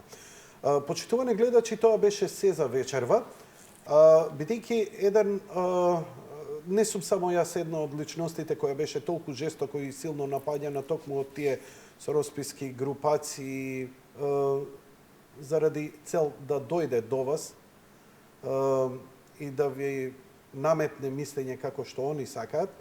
Мојот колега Драган Павлович Латас од Сител 1 е еден од најнапаѓаните, па дури неговото лично семејство се под директен удар и влијание на снимки, на напаѓање на неговото семејство, неговите деца, неговиот брак и мислам дека веќе во оваа цела конотација идеално ќе биде во вторник го поканив да дојде овдека да поразговараме една анализа на домашната ситуација, а и анализа на неговата домашна ситуација после се ова што се обидува да му го исконструираат. Благодарам за вашето внимание. Лека ноќ и пријатно.